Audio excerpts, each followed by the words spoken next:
would like to call to order the June 10th, 2025 regular micro meeting of the Waukegan Board of Education. Can we have a roll call, please?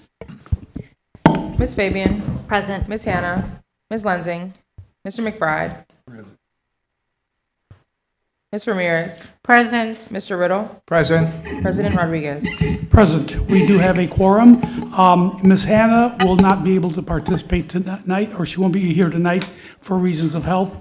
And she has asked that she be allowed to participate in closed session only. So should we take the vote now for that? Yes. Okay, I would like a motion to allow Ms. Hannah to participate remotely by phone for closed session. So moved. Motion by Mr. Second. Riddle, second by Fabian. Ms. Fabian. Roll call vote, please. Ms. Fabian. Yes. Mr. McBride. Yes. Ms. Ramirez. Yes. Mr. Riddle. Yes. President Rodriguez. Yes, motion carries. Okay, next item, Pledge of Allegiance. Mr. Vukovich, would you do us the honor of leading us in the Pledge of Allegiance?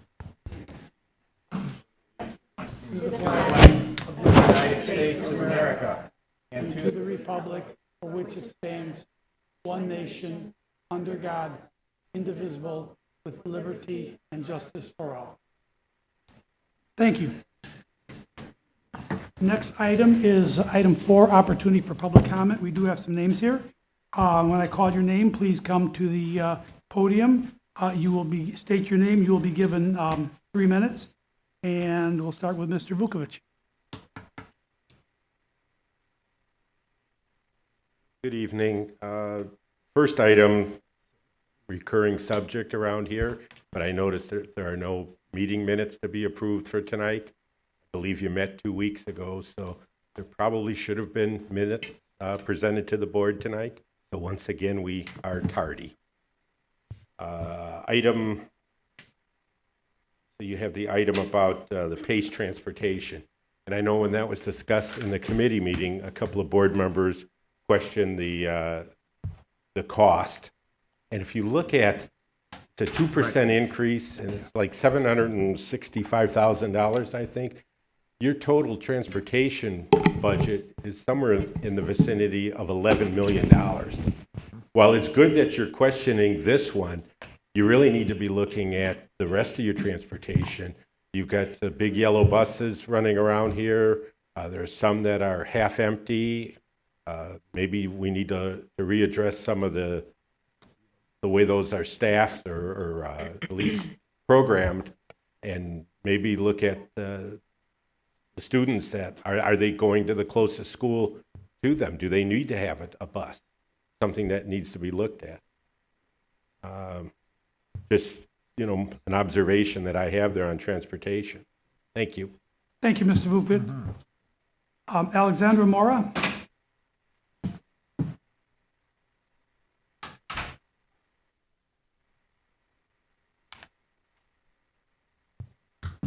Please proceed. Good evening, board members, president, superintendent, staff, and community members. As some of you may know, translators team at WPS 60, Alexandra, Nancy, and Marisela. For background, we are 12-month employees who provide Spanish translations and interpretations for the whole district, which includes administration, all of the district departments, as well as the schools throughout the school year for IP meetings, after-school events, graduation, promotion events, and during the summer when language liaisons are not available. In addition, we arrange interpreter trainings and professional development for 36 school-based language liaisons. Well, tonight we would like to comment on item 5D, which is the job description review and update recommendation that is on the Operational Services Committee agenda for tonight, of which our position is included. The focus of this item is to ensure proper alignment between job descriptions of non-union positions and the actual work being performed, as well as the required and desired skills and qualifications for those roles. It goes on to say that the administration believes that the current grade level of the position in question has been accurately assessed. However, we do not agree with this statement. We believe that our position was not accurately assessed, and we did not get a fair and equitable review during the original salary compensation study for non-union position that was done in 2024. First, the district translator job position was not included in any part of the study, but only after we expressed our concerns about not being included when results were presented at the March 19, 2024 board meeting. Second, we were not interviewed for the study to confirm that our job description reflected our current job responsibilities. We expressed our concerns and requested a review from an administration at that time. Now my colleague Nancy will continue. Is Nancy Rocha? Okay.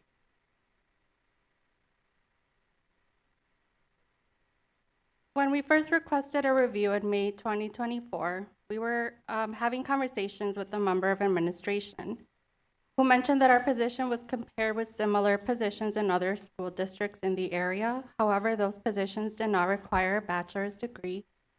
Most of them were not 12 months and they were not district-wide. We were also told that a salary range at that time per ISB for this type of position was an average of $27 to $34 per hour. When converted into annual salary would be around $56,000 to $71,000. This is consistent with the U.S. Bureau of Labor Statistics Occupational Outlook Handbook that shows that the 2024 median annual wages for interpreters and translators is around $60,000. Our current salaries fall way below this range. Despite this information, and after patiently waiting for a response for 8 months, we were informed that our position will continue to be in the same grade level, with no clear explanation as to how this decision was reached. At the beginning of 2025, we then asked to speak to the superintendent, who stated that a second review would be done, but there has been no resolution or updates as of yet, and it has been almost 6 months since that conversation. Our position requires a bachelor's degree with a high level of Spanish proficiency in speaking, writing, and reading, as well as training, such as the LARC interpreter training and the state-required ISB qualified interpreter training. We do not agree that the district translator position should be placed in grade 11 as it currently is, as the job titles under this grade don't even require a bachelor's degree or bilingual language skills. In conclusion, we ask that apart from the proposed review to update the job description, that the board ensures that our position is correctly reevaluated and that we are placed in an appropriate grade level and compensated in accordance with the qualifications, skills, and responsibilities that are required to perform this job. We do truly provide valuable language access services for the families in our school district, and we hope that our concerns are heard. Thank you for your time and attention. Thank you very much. Okay, moving on. The agenda back up.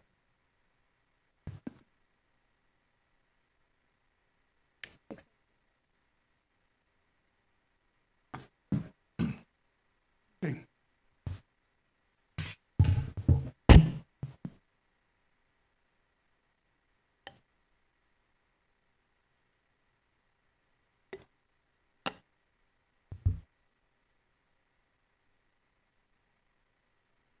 Okay, item 5, closed session, move to closed session. I need to know what the exceptions are that we are going into closed sessions for. Can you tell us that? C1, specific personnel, C11, litigation, actual or threatened litigation, and C21, closed session minutes. Thank you. So I'd like to ask for a motion to move to closed session for the exceptions to the Open Meetings Act cited by our attorney. Motion by Ms. Lensing. Do we have a second? Second. Second by Mr. Riddle. Any discussion on the motion? Roll call vote, please. Ms. Fabian? Yes. Ms. Lensing? Yes. Mr. McBride? Yes. Ms. Ramirez? Yes. Mr. Riddle? Yes. President Rodriguez? Yes, motion carries. We are I- now in closed session. I have an amendment to that. Apologies, I forgot. We also have a C10, an individual student matter. Okay, then we need to have another motion. Yes, please. how do we do this? Do we amend the motion, or do we have a separate motion? Either way. Either way, okay, can we have a motion to either amend the current motion, or just a separate motion? I move that we go into closed session under the amended citations. And I second. Does that work? That'll work. Okay, motion and second, roll call vote, please. Ms. Fabian? Yes. Ms. Lensing? Yes. Mr. McBride? Yes. Ms. Ramirez? Yes. Mr. Riddle? Yes. President Rodriguez? Yes, motion carries. We are now in closed session. Thank you.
Everybody's ready? Yes, sir. It is 6:49. I would like to ask for a motion to return to open session. So moved. Motion by Mr. Riddle, second by Ms. Lenzing. Roll call vote, please. Ms. Fabian? Yes. Ms. Hannah? Ms. Lenzing? Yes. Mr. McBride? Yes. Ms. Ramirez? Mr. Riddle? Yes. President Rodriguez? Yes, motion carries. We are now in open session. Now, we had a request by Board Member Anita Hanna to participate in closed session only at the very beginning, and now she is asking that we allow her to participate in the entirety of tonight's meetings. So we'll need a motion. Now, how do we do that? Do we have to do it separately for each meeting, or do we just have one blanket motion? I would recommend you do it separate at each. Separate at each meeting, okay. So- Treat them all as separate. As separate meetings, okay. Right. I'll make a motion then that we allow Ms. Hannah to participate. In the this- open session. In the open In session. the open session, okay. Motion by Mr. Riddle, I'll second. second by Ms. Fabian. Any discussion on the motion? Roll call vote, please. Ms. Fabian? Yes. Ms. Hannah? Ms. Lenzing? Yes. Mr. McBride? Yes. Ms. Ramirez? Mr. Riddle? Yes. President Rodriguez? Yes, okay. Do we have Ms. Hannah on the line? She's on? Okay, thank you very much. Item number 7, purchases and contracts.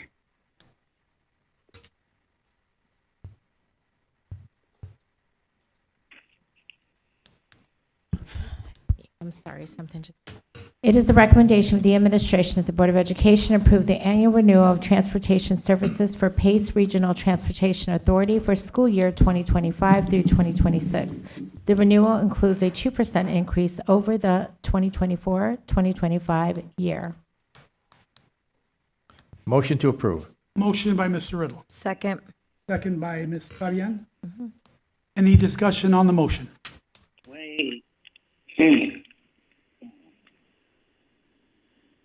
Ms. Hannah? Oh, no, okay. No, it's okay. Okay, roll call vote, please. Ms. Fabian? Yes. Ms. Hannah? Yes, Ms. Lenzing? Yes. Mr. McBride? Yes. Ms. Ramirez? Mr. Riddle? Yes. President Rodriguez? Yes, motion carries. Personnel items, item 8A. It is the recommendation that the Board of Education accept the administration's recommendations to approve appointments, retirement requests, retirement extension, accept the resignations and terminations as found on schedules F1002, L949, T317, and G660. Motion to approve. Motion by Mr. Riddle to approve, second by Ms. Lenzing. Any discussion on this motion? Roll call vote, please. Ms. Fabian? Yes. Ms. Hannah? yes, Ms. Lenzing? Yes. Mr. McBride? Yes. Ms. Ramirez? Mr. Riddle? Yes. President Rodriguez? Yes, motion carries. Item 9A, financial reports. It is the recommendation of the administration that the Board of Education ratify the 1st June 2025 processing of board bills, mail and check request payments, and no National Bank insurance payments for the period of May 21st, 2025 through June 3rd, 2025. The accounts payable board payments for the period of May 21st, 2025 through June 3rd, 2025 total $0. The mail and check request payments for the period of May 21st, 2025 through June 3rd, 2025 total $1,574,183.64. Though National Bank insurance payments for the period of May 21st, 2025 through June 3rd, 2025 total $958,041.50. It is the recommendation of the administration that the Board of Education ratify the 1st June 2025 processing of board bills, mail check request payments, and Old National Bank insurance payments for the period of May 21st, 2025 through June 3rd, 2025. The accounts payable board payments for the period of May 21st, 2025 through June 3rd, 2025 total $0. The mail check request payments for the period of May 21st, 2025 through June 3rd, 2025 total $1,574,183.64. Though National Bank insurance payments for the period of May 21st, 2025 through June 3rd, 2025 total $958,041.50. Motion to approve. Motion by Mr. Riddle to approve, Second. second by Ms. Fabian. Any discussion on the motion? Roll call vote, please. Ms. Fabian? Yes. Ms. Hannah? pass, Ms. Lenzing? Yes. Mr. McBride? Yes. Ms. Ramirez? Mr. Riddle, Yes. President Rodriguez. Yes, motion carries. Okay, item 10, student discipline, we have nothing there. Like to ask for motion to adjourn. So moved. Motion by Mr. Riddle, Second. second by Ms. Ramirez. All in favor? Aye. Opposed? Aye. Meeting is approved, is adjourned. Thank you. 5 minutes, right? We're going to have a 5-minute recess, 6-minute recess, and reconvene at 7 PM.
tonight's meeting remotely?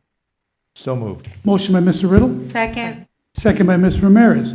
Can we have a roll call vote, please? Ms. Fabian? Yes. Ms. Lency?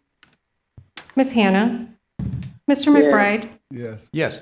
Mr. Riddle? Yes. Ms. Ramirez? Yes. And President Rodriguez? Yes, motion carries. Ms. Hannah, you are now part of the meeting. Can you hear us? Thank you all. Okay. Item 3, approval of meeting minutes. First one is the approval of the meeting minutes for the April 15, 2025 Operations Services Committee meeting. Now, this was before the new board members were seated, so Ms. Ramirez and I will both be passing on this. Do we have a motion to approve? Motion to approve. Motion approved by Mr. Riddle. Second. Second by Ms. Fabian? Okay. Any comments, corrections, changes to the minutes? I believe I wasn't there for that. Okay, can we have a roll call vote, please? Ms. Fabian? Pass. I believe I was absent on that one. Ms. Lency? Yes. Ms. Hannah? Yes. Mr. McBride? Yes. Mr. Riddle? Yes. Ms. Ramirez? Pass was not here. And President Rodriguez? Pass. Okay, next item is the minutes, approval of the minutes for the May 13th, 2025 Operations Services Committee meeting. Motion to approve. Motion approved by Mr. Riddle, Second. second by Ms. Ramirez. Do you have any comments, corrections, changes? Okay, I do have a few items I'd like to point out. The very top of the minutes, this is called the Operational Services Committee Agenda, so that needs to be changed. These are actually the minutes.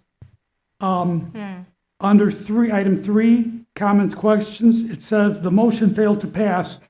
There's no mention of what the motion was, who made it, or anything, so that needs to be specified, that a motion was made, who made it, who seconded, and that it did not gain approval, and if we know why, that should be spelled out.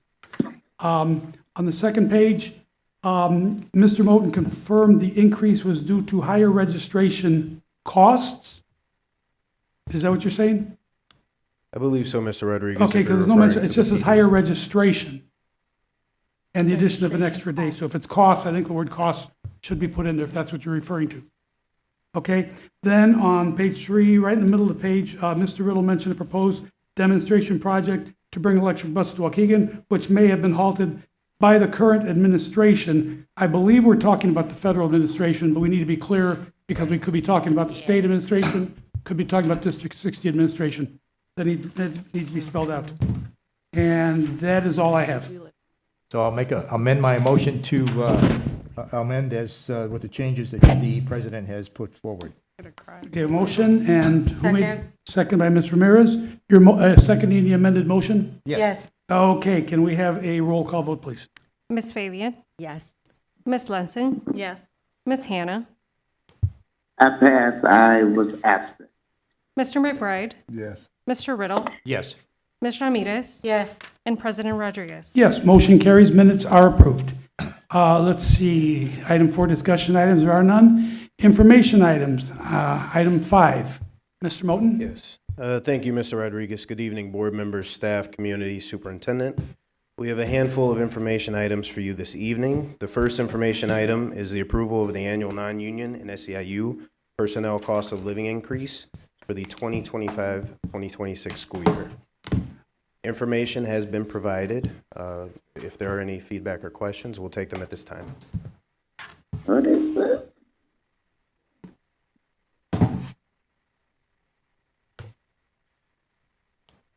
No questions? Okay, I guess just referring to the comment that was posed earlier today by our district translators, can we have a follow-up as to how they did determine that their salary range was on par?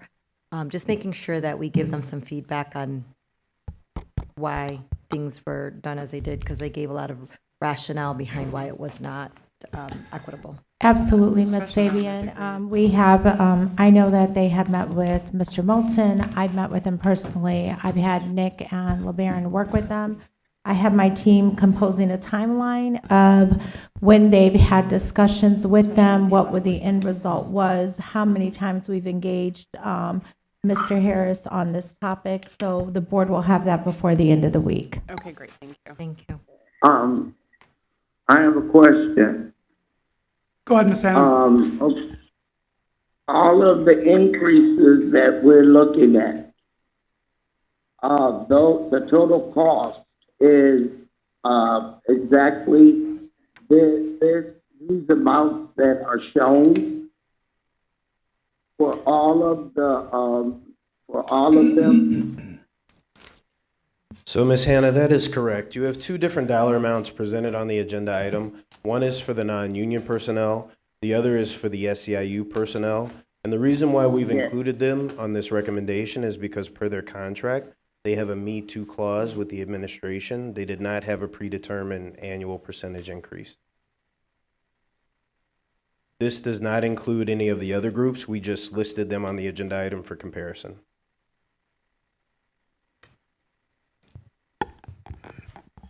And the union is okay with this? Non-union. Yes, Ms. Hannah, we were very clear with them when we negotiated the contract in 2023 what the Me Too clause meant. So they understood at the time that whatever the administration, the recommendation for the non-union staff would be what they would receive without a predetermined percentage. So they are okay with it, and I have spoken with the SEIU union president prior to this meeting. And this is the administrative 4% cost of living pay rate for non-union staff. That is correct, Ms. Hannah. Anybody not represented by a collective bargaining agreement.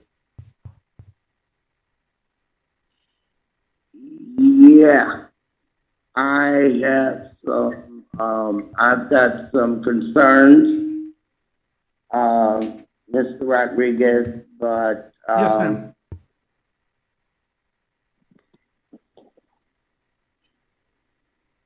yeah, I have some concerns.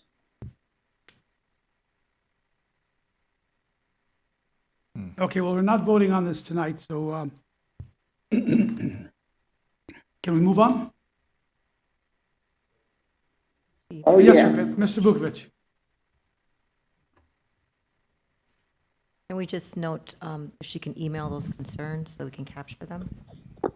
Yes, Ms. Hannah, Ms. Fabian suggested maybe you could email your concerns so that the administration can take them into consideration and the board can also see what your concerns are.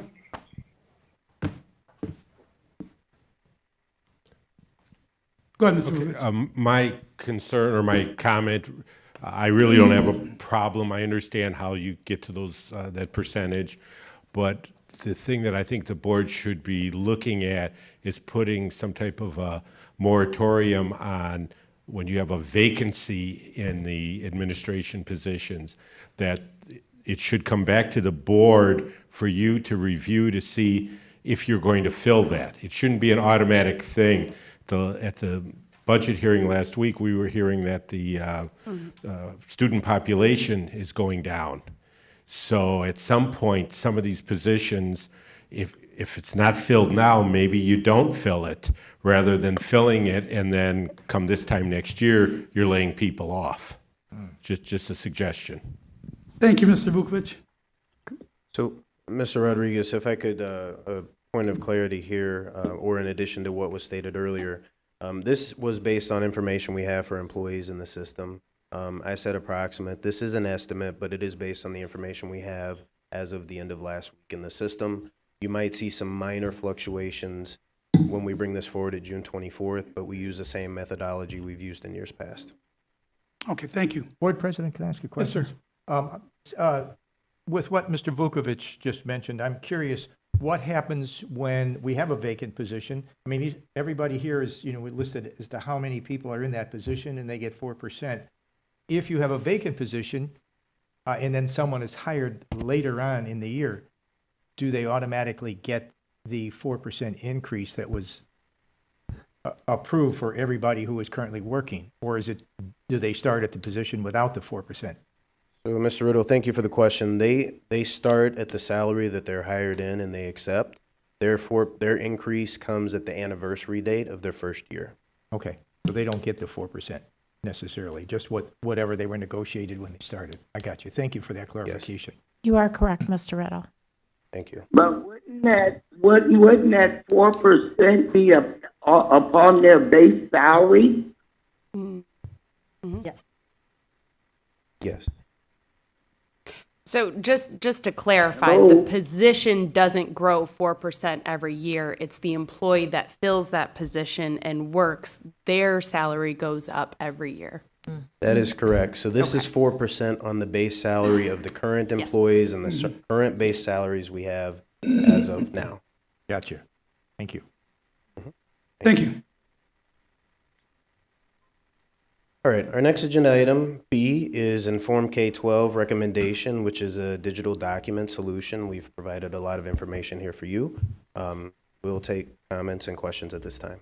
Board President, I have a question. Mr. Riddle. Okay, I noticed that this is a new program for our district, but they mentioned that it's a software program that is currently operating in 400 other sites around the states.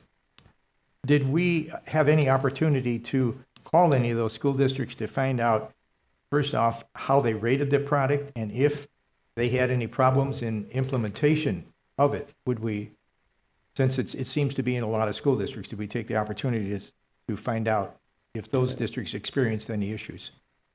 Absolutely. Thank you for the question again. We did consult with another district that was recommended. We do have a representative here from Inform K-12, but these conversations have been taking place with a group of individuals within the district. Ms. Polk did personally speak with another district regarding their use of the program and the platform, and how it, has improved efficiency and how they're utilizing it with some of their day-to-day operations. Okay. The other question I had is I noticed for $45,000 initial fee, for $45,000 an initial fee for 40 form build out, 40 forms would be digitized. What about the following year? Because there's an annual fee of $65,000 annually renewal, but then if we wanted them to build out some more of our forms, would there be another fee, or would our people be able to build out the forms themselves, or is there no charge for continuing to build out? Because presumably you're going to use, the idea, I believe, from what I read, is to digitize everything so that you have a digital record, plus you have less staff work in creating paper forms and running them through the district and all that kind of stuff. Yeah, absolutely. One of the reasons why the administration is bringing this forward is assistance with the time and energy it takes to digitize the forms, provide the trainings for the staff. We do have a schedule built out on one of the attachments that specifically identifies forms that we have prioritized that we use on a regular ongoing basis throughout different times of the 2025-2026 school year. We do have a cost to digitize those forms, as well as regular program and operations costs. There would be a fee in the future if we wanted to extend beyond the forms we've identified to have Inform K-12 assist us in digitizing those. Okay. I do have Mr. Jason Dolan here from Inform K-12 if there are any specific technical questions, but this question. But yes, but this is based on the forms we have identified at this time. Okay. Go ahead, Ms. Hannah. Mr. Moulton, how is this infrastructure going to better our students' academic improvement? So, Ms. Hannah, this is going to assist the staff in the district for the day-to-day business operations. I do think there is a correlation in ensuring that staff know where documents are in process and in queue, so they can focus on that, and so they can not focus on. I thought we had all those systems in place already. Can I help a little bit? Sure. What we're trying to do, I apologize. Here we are. Apology. What we're trying to do here is systemize our signature. There's a lot of paper and pen signatures, so we're trying to get a unified way on which, whether it's professional developments, overtime sheets, et cetera, that everything's electronically, so we have a better grasp on it. And this was All the technology. Ms. Hannah, I didn't hear you, so. Is she referring to maybe the PDF Superintendent, signatures? that we have spent millions upon millions on the technology, on the systems to have departments talk to each other, the networks and all of that. How is this, as I said, improving student academic and work? How is this? What? I don't get it. Students will not be utilizing this. This is an administrative tool to streamline signatures and I can't hear you, Superintendent. I'm speaking in the microphone, Ms. Hannah. Can you hear me now? Yes. Okay. So this is not for students. This is an administrative a tool so that we can streamline signatures and approval processes instead of utilizing paper and pen method that we are currently using for some of our forms.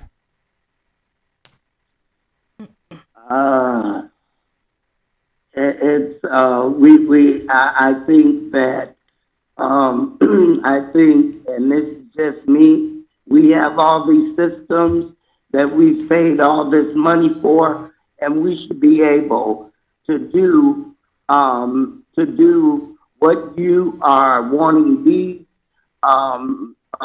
people to come in and to do, and we have all this stuff. Maybe we need to have an assessment of what we do have and what functions it can take care of. Ms. Lindsay? So I'm going to summarize my understanding, and Mr. Moten, please check me if I get anything off base. So there have been instances in the district, I'm not going to quantify, where staff have submitted forms through HR and they have been delayed, lost, other complications, fill in the blank. And we have been asking, especially Ms. Fabian, to have an automated system so it's not paper and pen forms. And this is your department's response for that request. That is correct. Yes, in any form. So you did mention HR, but we have a variety. We have 40 forms listed that go to a variety of departments, and we need to modernize our operation. So as opposed to documents being completed at a school and submitted in interoffice mail, and individuals not knowing where they are in the process of approvals, this platform will allow for more immediate response, reduction of paper. Everybody will know, and it'll be digitally time-stepped when it's submitted, when it's approved, and when it's ultimately implemented, authorized, et cetera. So Okay. yes. Perfect. So in my mind, this helps us streamline, systematize, using your words, but also be efficient and accurate. So I like that.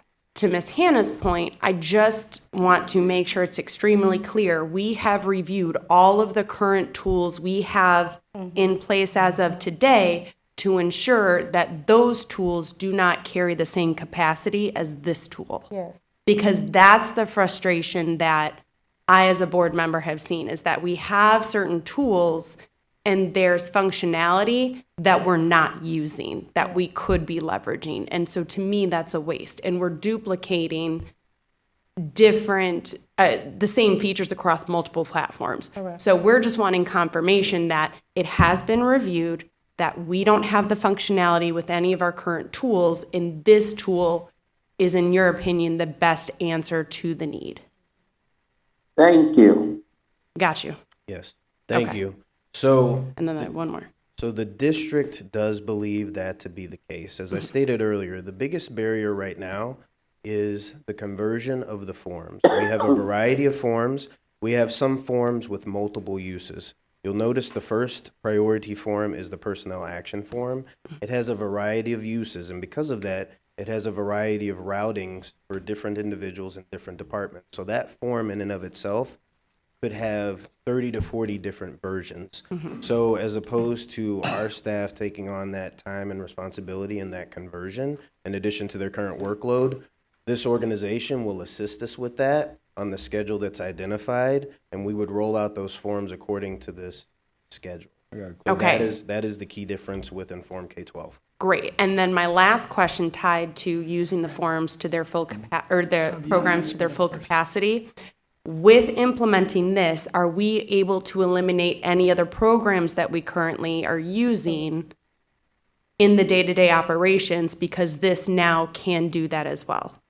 Yes, Dr. Cuevas has been part of the team who's been reviewing this, and we do want to ensure there's no redundancy in multiple programs that provide similar or the same options.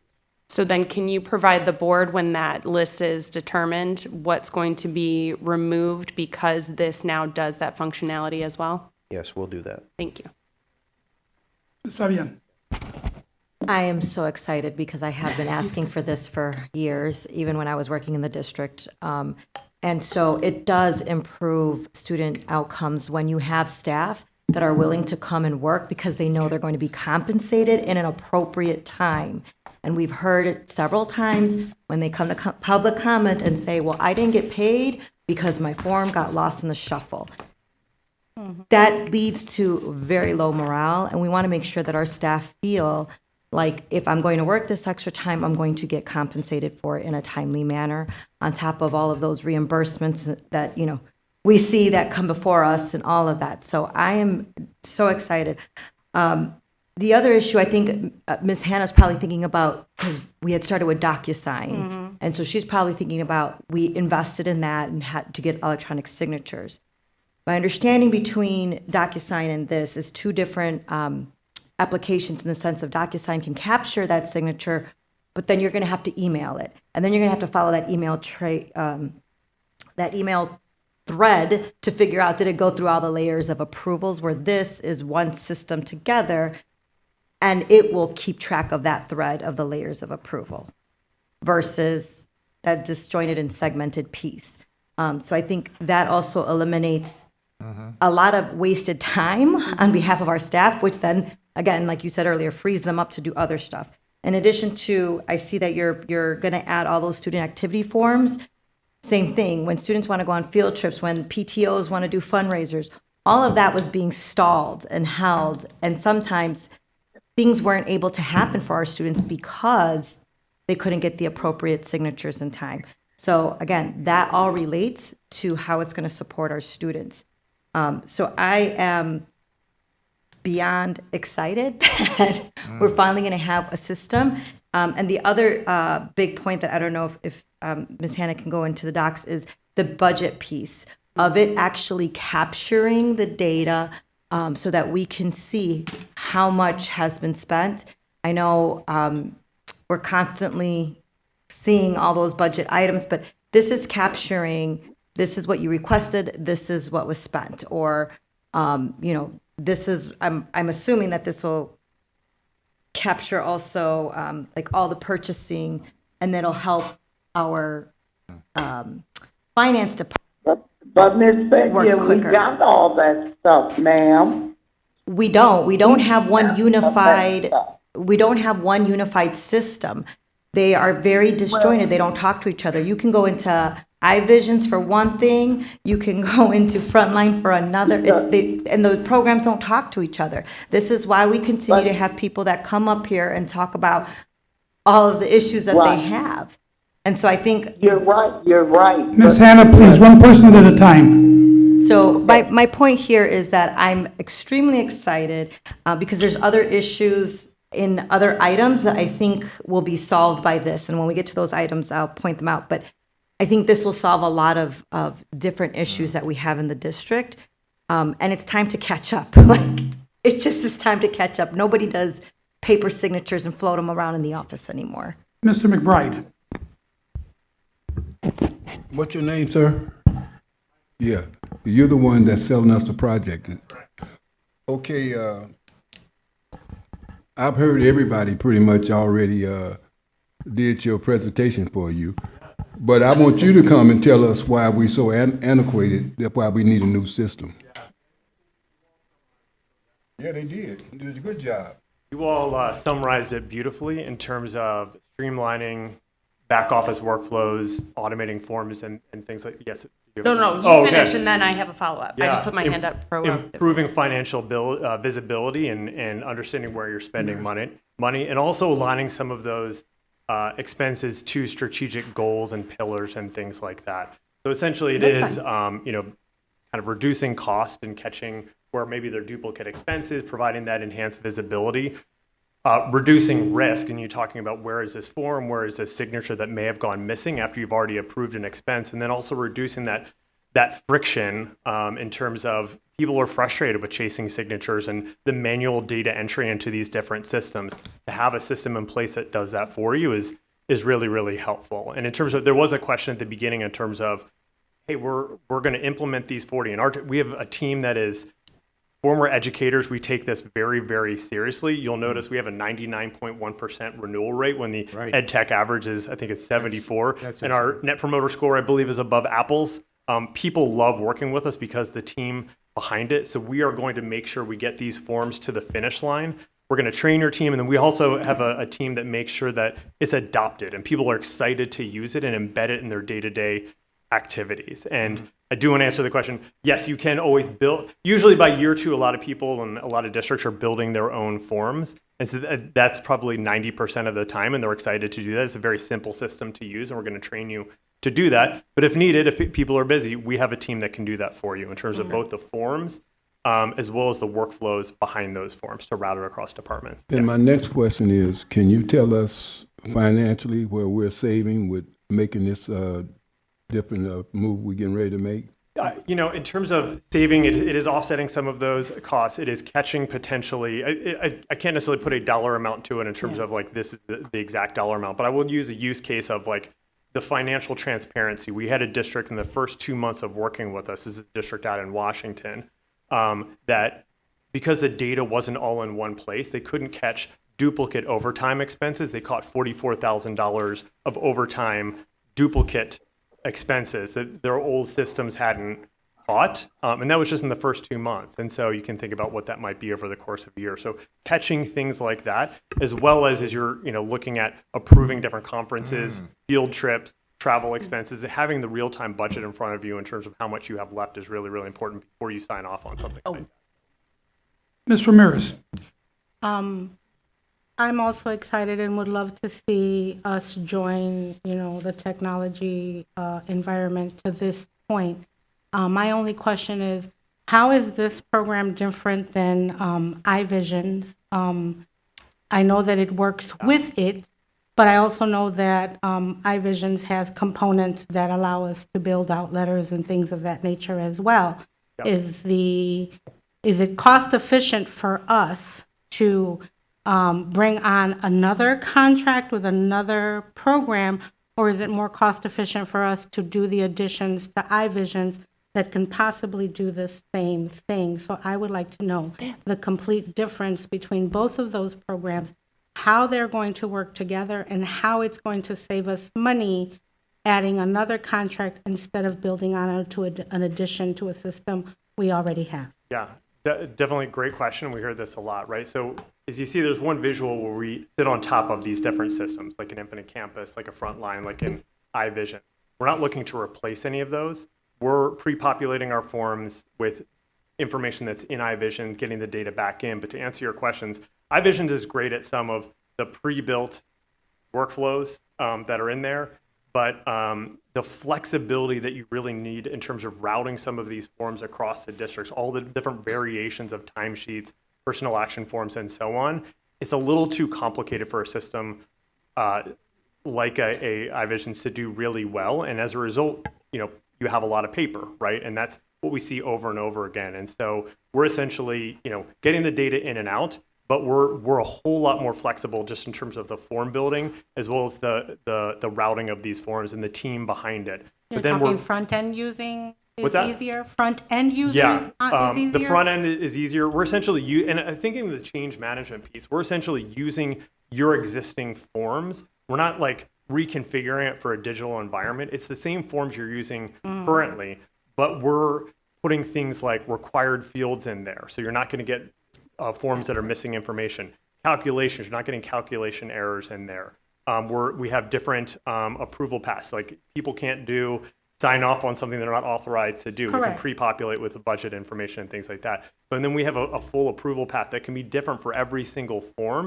And we can have like conditional questions in there. If this is coming out of this budget, it goes to step 3. If it's coming out of this budget, it goes to step 4 and things like that. So it's a simple system, but it's also really complex behind the scenes. But the end users, it's very, very easy to just go through it and complete a form to the finish. And you can always see where things are at any point in time, which step it's sitting on. You can send reminders in the system to say, hey, I've been waiting on this. I need to get paid or something like that. And Ms. I Fabian. think iVisions is only more like HR focused, employee focused.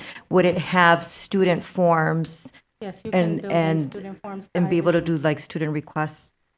You can build that into iVision. So my question again, Superintendent, I would like to know the difference between having a whole new contract with a whole other person doing this, or is it cost efficient to add on to our existing systems? I documented your question, Ms. Ramirez. I'm looking at Dr. Cuevas, so if you can provide me a response to that, and then I will get that to the board this week. Thank you. Yes, ma'am. Go ahead, Ms. Hannah. Go ahead, Ms. Hannah. Okay. First of all, Ms. Fabian, I agree with you. I'm excited too that they're going to have something that's going to monitor the stuff. But my question and my concern is that we have all these systems that we have paid for over the last 7 years. And we need to assess before we take on any more contracts to see if our system, our technology system and network can do the same thing. An assessment to see so that we're not duplicating services, programs, so forth. I understand that it would, from what I'm hearing, it's going to help somebody, but it's still, my question still hasn't been answered about how it's going to improve academic for the students. And, but we need to assess our technology before we go into a contract. Ms. Polk, you wanted to add something?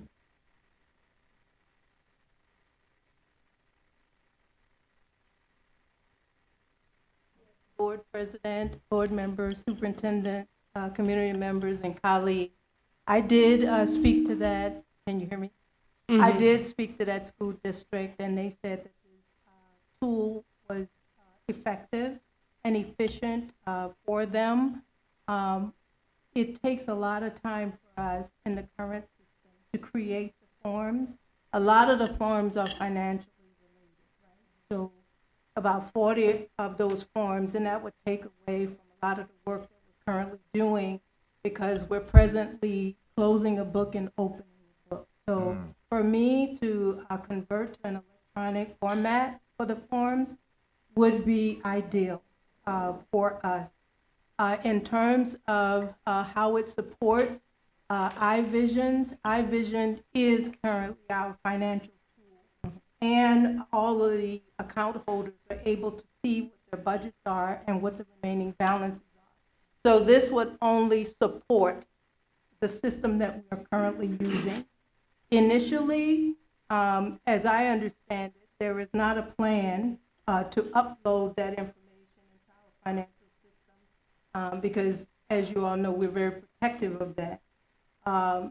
So it's to create those forms, and that's really, really important for us to streamline the existing process. And I think that is something we should do. Thanks, Dr. Ms. Polk. Cuevas, can you just add a little more here because you're our technology. Dr. Gwen is our Cuevas. finance expert and you're a technology expert. So can you just give your insight on here? On this, sorry. Sure, good evening, Board President, Superintendent, board members, and community members. So in the last few months, we have been working in collaboration with the Operations Department, looking for different systems. First, to answer Ms. Lansing's question, DocuSign is going to be replaced. with this solution. So basically, this is going to be saving approximately $65,000 per year to the school district, but there's going to be a transition for that. Also, to add of what Ms. Fabian mentioned, so the district tried to implement DocuSign in the last several years, but for timing and other reasons, it's been very difficult for the staff to generate those forms. So having the assistance of a vendor to come actually sit down and build the form for us is going to be a plus for the school district on that. Then the financial aspect, the ERP system, iVisions, is completely separate. These two systems are completely separate. Basically, this system is going to help to get additional information, and also what we learn from the vendor, that they're going to assist the district to get additional reports so that it can help the financial office basically to monitor and track different expenses. Thank you, Dr. Cuevas. Good. Thank you. Anything else? I have a Yes, follow-up. Ms. Lindsay. So I think my confusion is that when I asked my question, it was like, no, this is going to enhance what we don't have the capacity for. And then Ms. Ramirez, your addition says, well, no, we do have systems that can do it. So I appreciate the additional context provided by both Ms. Polk and Dr. Cuevas. And I do appreciate with the DocuSign that $65,000 and the unlimited subscription for the year is $65,000. So it's a one-to-one replacement, except for there's an implementation fee. For me, one of the big concerns is that we take things on having high hopes for them and then not either implementing them with fidelity or not having the time to do them, and that's wasted money. And so I'm just going to say we're not in the same financial state as we were previously because there's too many unknowns in the future. So I just want us as a board to be very mindful of that whenever we're approving any program. But Jason, I didn't catch your last name, so I would have called you Mr. So-and-so, but I'm going to call you Jason. So the question that I have, and I'm asking because I want us to have a realistic expectation of what this first year is going to look like. What are some of the, and I'm not asking this because it's going to say, we're going to say no because of your answer, but it's just so we realistically know what to expect. What are current issues some of your clients are facing with your product, and what are upcoming future enhancements to address that?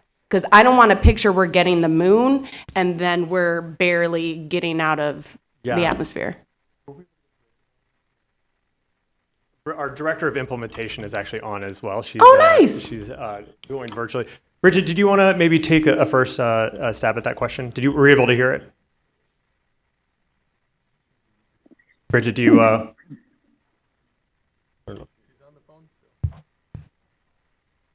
Yes, I'm on the phone.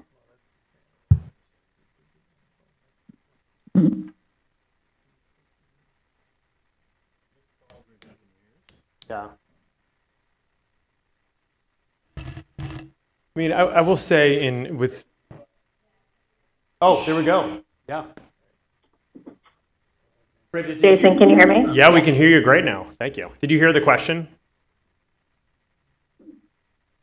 Bridget? Yes, I could. Can you hear me? Yes.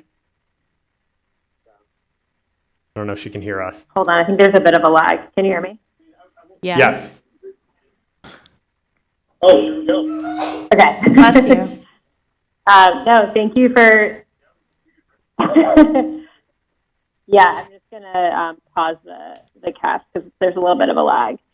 Yeah, could you actually just repeat the question real quick? Of course. So just so we have realistic expectations for the first year, I don't want us to expect the moon and come up short. What are some current frustrations or hiccups current users are experiencing, and what are future enhancements that are upcoming to address those issues? Yeah, no, I'm happy to speak to that. So, like Jason had said, I'm the director of implementations. I've worked at Inform K-12 for the last 7 years, so I've seen the product evolve year over year to meet the needs of our partnerships.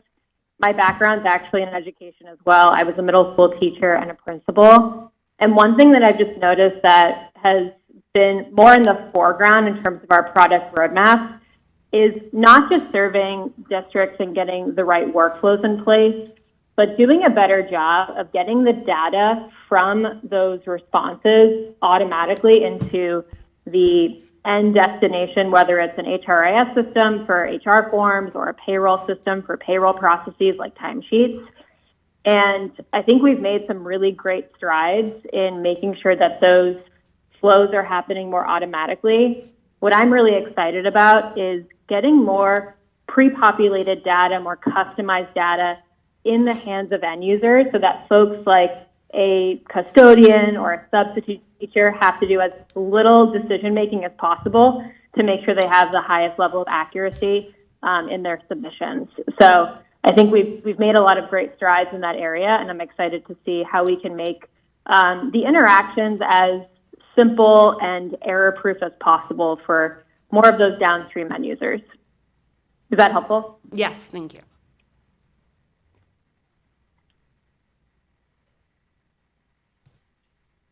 Okay, thank you very much.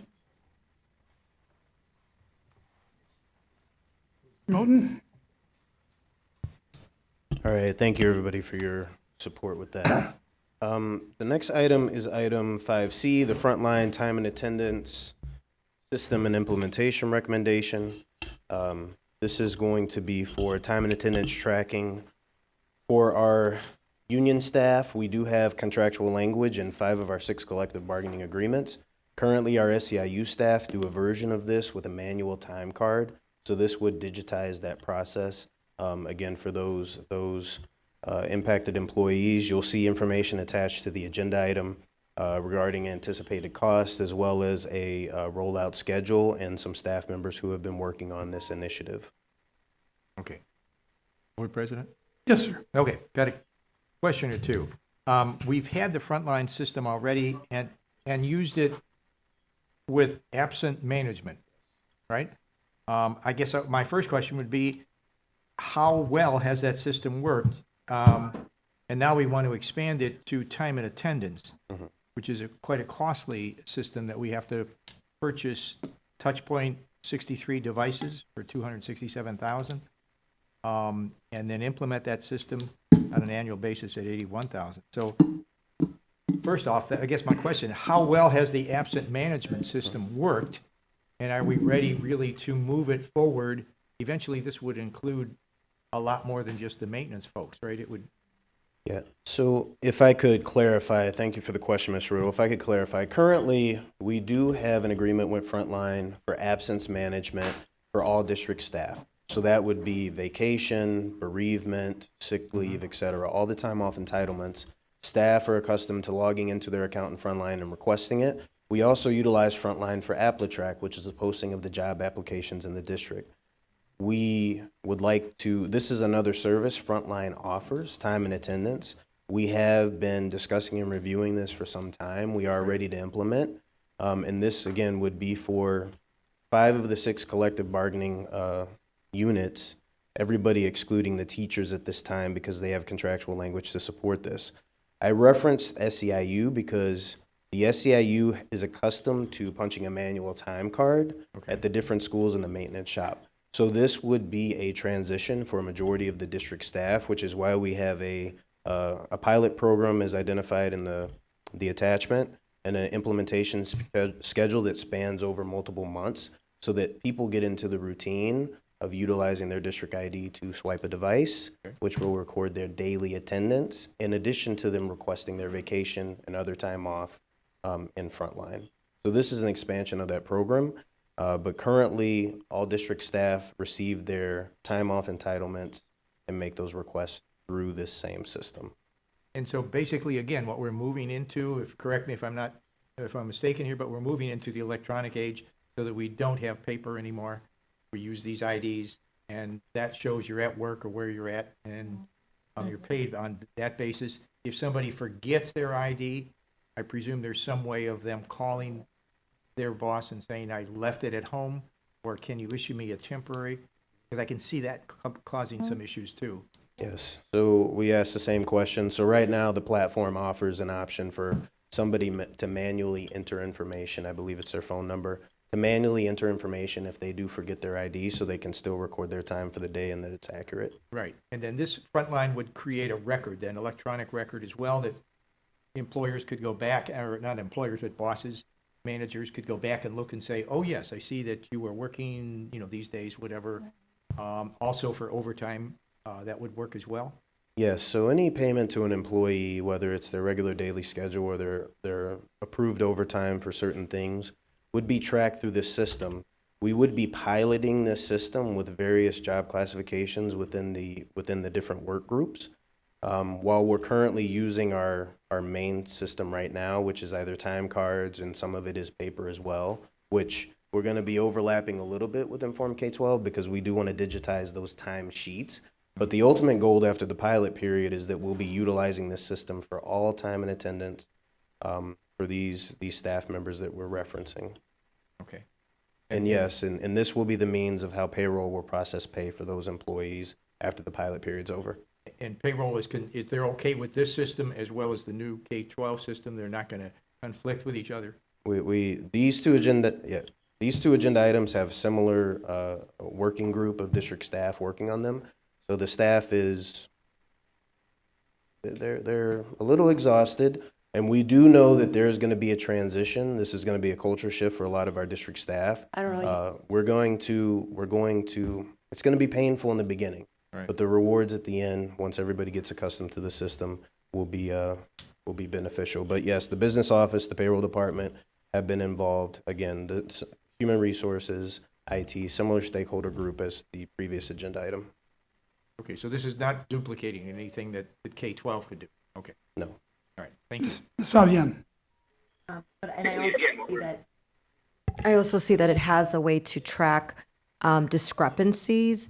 So that's going to happen within just this Frontline system. It doesn't have to integrate to the K-12 to do those budget pieces. So it'll be able to track, like, if personnel says, I worked an hour and a half overtime, but they only punched in for an hour, it'll be able to catch that? It'll be able to catch that, yeah. And then the other question is, I do see that you have an HR systems administrator to be determined. So I don't want to approve this, and then when that comes forward, like, for whatever reason, we don't approve that job description. Would this be able to be implemented without having that HR system administrator in there? Because that cost is not, that implementation cost is not noted on here. Yeah, so if you look at the schedule, we've already started to pilot this with the SEIU. We did get a recommendation from the organization to have an administrator. If we would equate this to when we rolled out iVisions, having a dedicated person, or FMX when we had a dedicated person. However, we are doing this collectively at this point in time, which is why it's TBD, because we're not saying we're going to start this effective July 1. We have a long rollout period.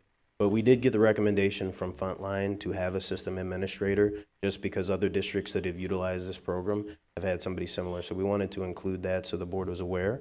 But the rollout has started, and SEIU has been piloting this program prior to the meeting this evening. Ms. Lindsay? I have two questions. One, you said it's for all employees, and in the presentation it's saying all employees, but you started your conversation with union employees. So I'm having a hard time picturing which is correct. Is this enhancement only going to apply to our union staff or to all staff?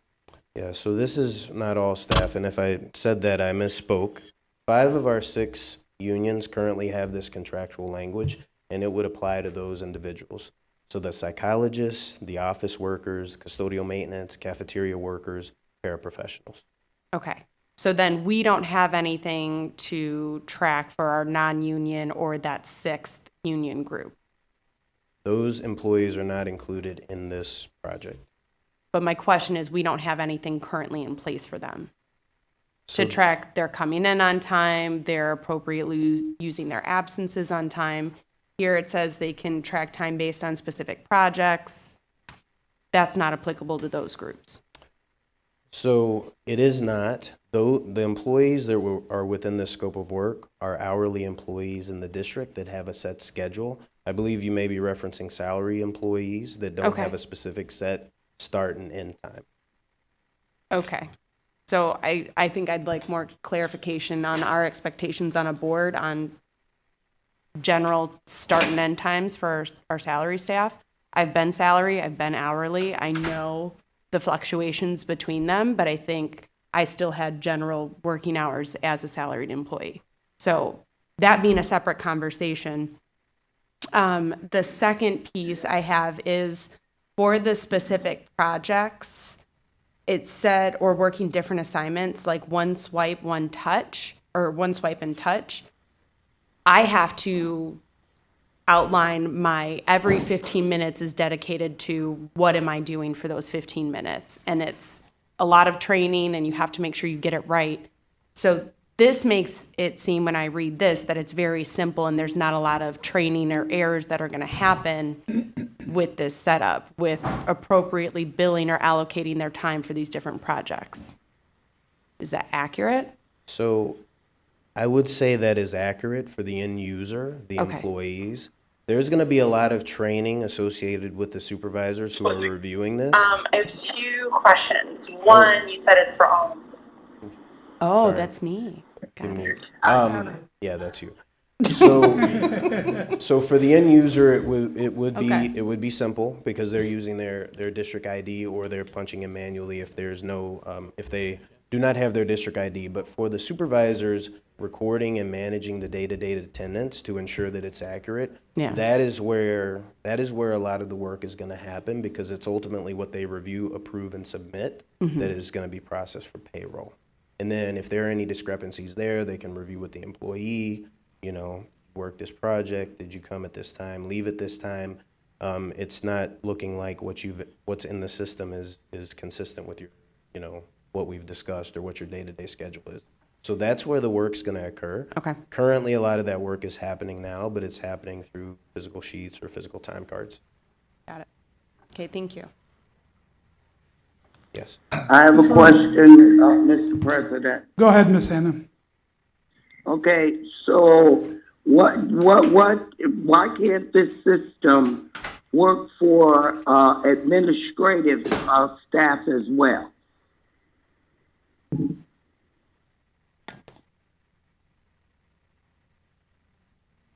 Hello? Did I lose anybody? No, you did not. So it could work for anyone, Ms. Hannah. It's not that it precludes any employee group. Well, right, that's the employee groups, but we also need accountability for our administrative staff as well.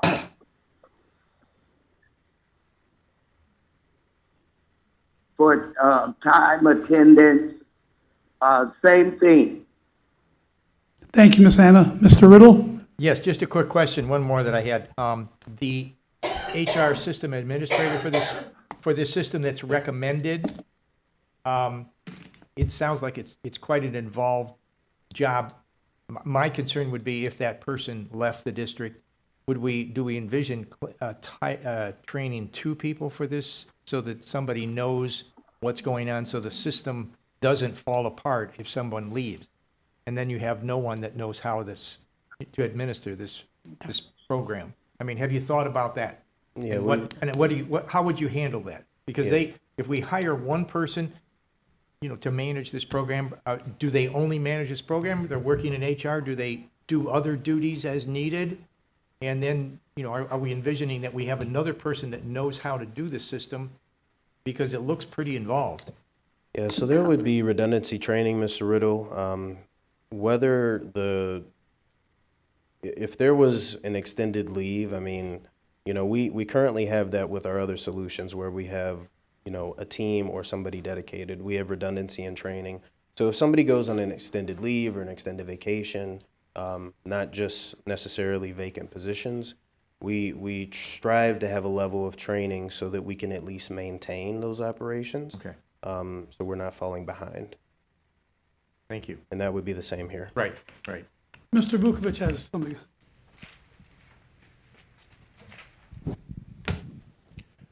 Yes, this is, obviously will be the recommendation of the superintendent and the board, and I understand that it's for keeping track, and it's a system that if you're going to put in place, I think the question earlier was, can administrators be involved in this too?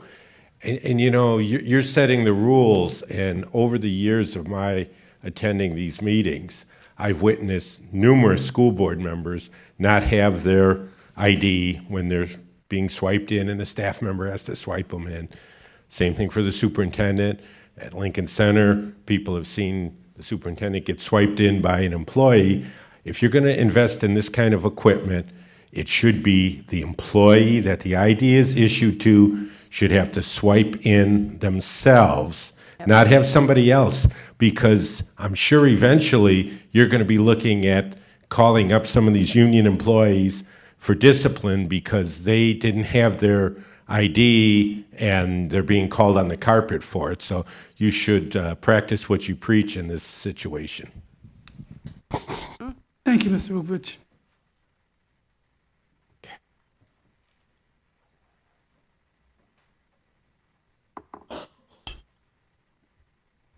All right. Our next agenda item is item D, job description review and update recommendation. This again is in response to what we've heard in the past, improving job descriptions, reviewing them, auditing them. We do have information listed on the agenda if there are any questions.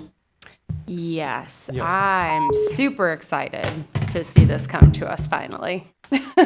I think one of the frustrations that I have, and I'm glad during public comment, our translators voice their experience, so I'm not just, you know, talking without basis. But the phase 1 has interviews, and it's with supervisors. And I understand that our supervisors know a lot of what their subordinates do within their role, but they don't know everything. They don't know the day-to-day functionality. So the fact that we're not listening directly from the people of what their other duties as assigned is or are is frustrating for me, because you can't talk with everyone. I get that. But there should be some ground level employees providing feedback as to what their day-to-day encumbers. My boss doesn't know every single thing that I've done unless they've been in my role and worked their way up to a supervisor position. That's not the case for every situation in this district. And it's impossible in this district. Our supervisors can't have fulfilled every single role. And there's general ideas of what they do, but we also need details of specifics. Because there are some things that we have stated that are required that aren't required. So that I'm excited to get cleaned up, but I do want to see more voices from people actually doing the work, getting interviewed, and giving that input as well. The question that I have is with this, with these updated job descriptions, if it is deemed that this position no longer requires, let's use the example from public comment, no longer requires a bachelor's degree, and that therefore lowers the pay range because that's an elevated requirement in which we would pay them more, does someone that was hired with that requirement, paid at the higher range, then have to be adjusted downward in their salary because it's been reclassified for the job description? No, they would be grandfathered in. Beautiful. I would also think that you and would I, have. And I want to, can I just go back to that? Yeah. And I just want to state that that's how it was done when we did the salary scale. Once they were grandfathered in, they were grandfathered in.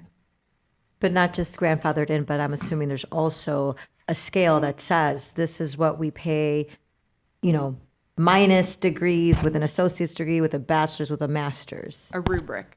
Yes. So our salary scale is not broken down in that sense. No, it is broken down based off the job description and the job title and what entry, mid-entry versus years. It's more years of experience. So there's a range. There is a of range, salary. but it's not based off degrees. It is based off years of experience. Am I correct? That is correct. Years, as well as when the positions were graded, it incorporated supervisory responsibility. So a position that doesn't supervise anybody versus somebody who may supervise 20-plus individuals. Hence why, and correct me if I'm wrong, I'm just going to bring the translators back up. They provide a very crucial role, but in looking at their scope of duty and the depth of it, their degrees were not taken into account because it's not, in the sense, necessary. Am I correct when you got the feedback? Correct me if I'm wrong. But it's required for them to apply for the job. Right. That's because that's how the job description was written. But when he looked at the overall scope, the depth and the scope of it in other districts, because we did a comparison of other districts and private industry, it was determined differently. But I'll allow Mr. Moulton to speak more to that because he worked with him specifically on that. So, Mr. Moulton, I'll turn it back to you.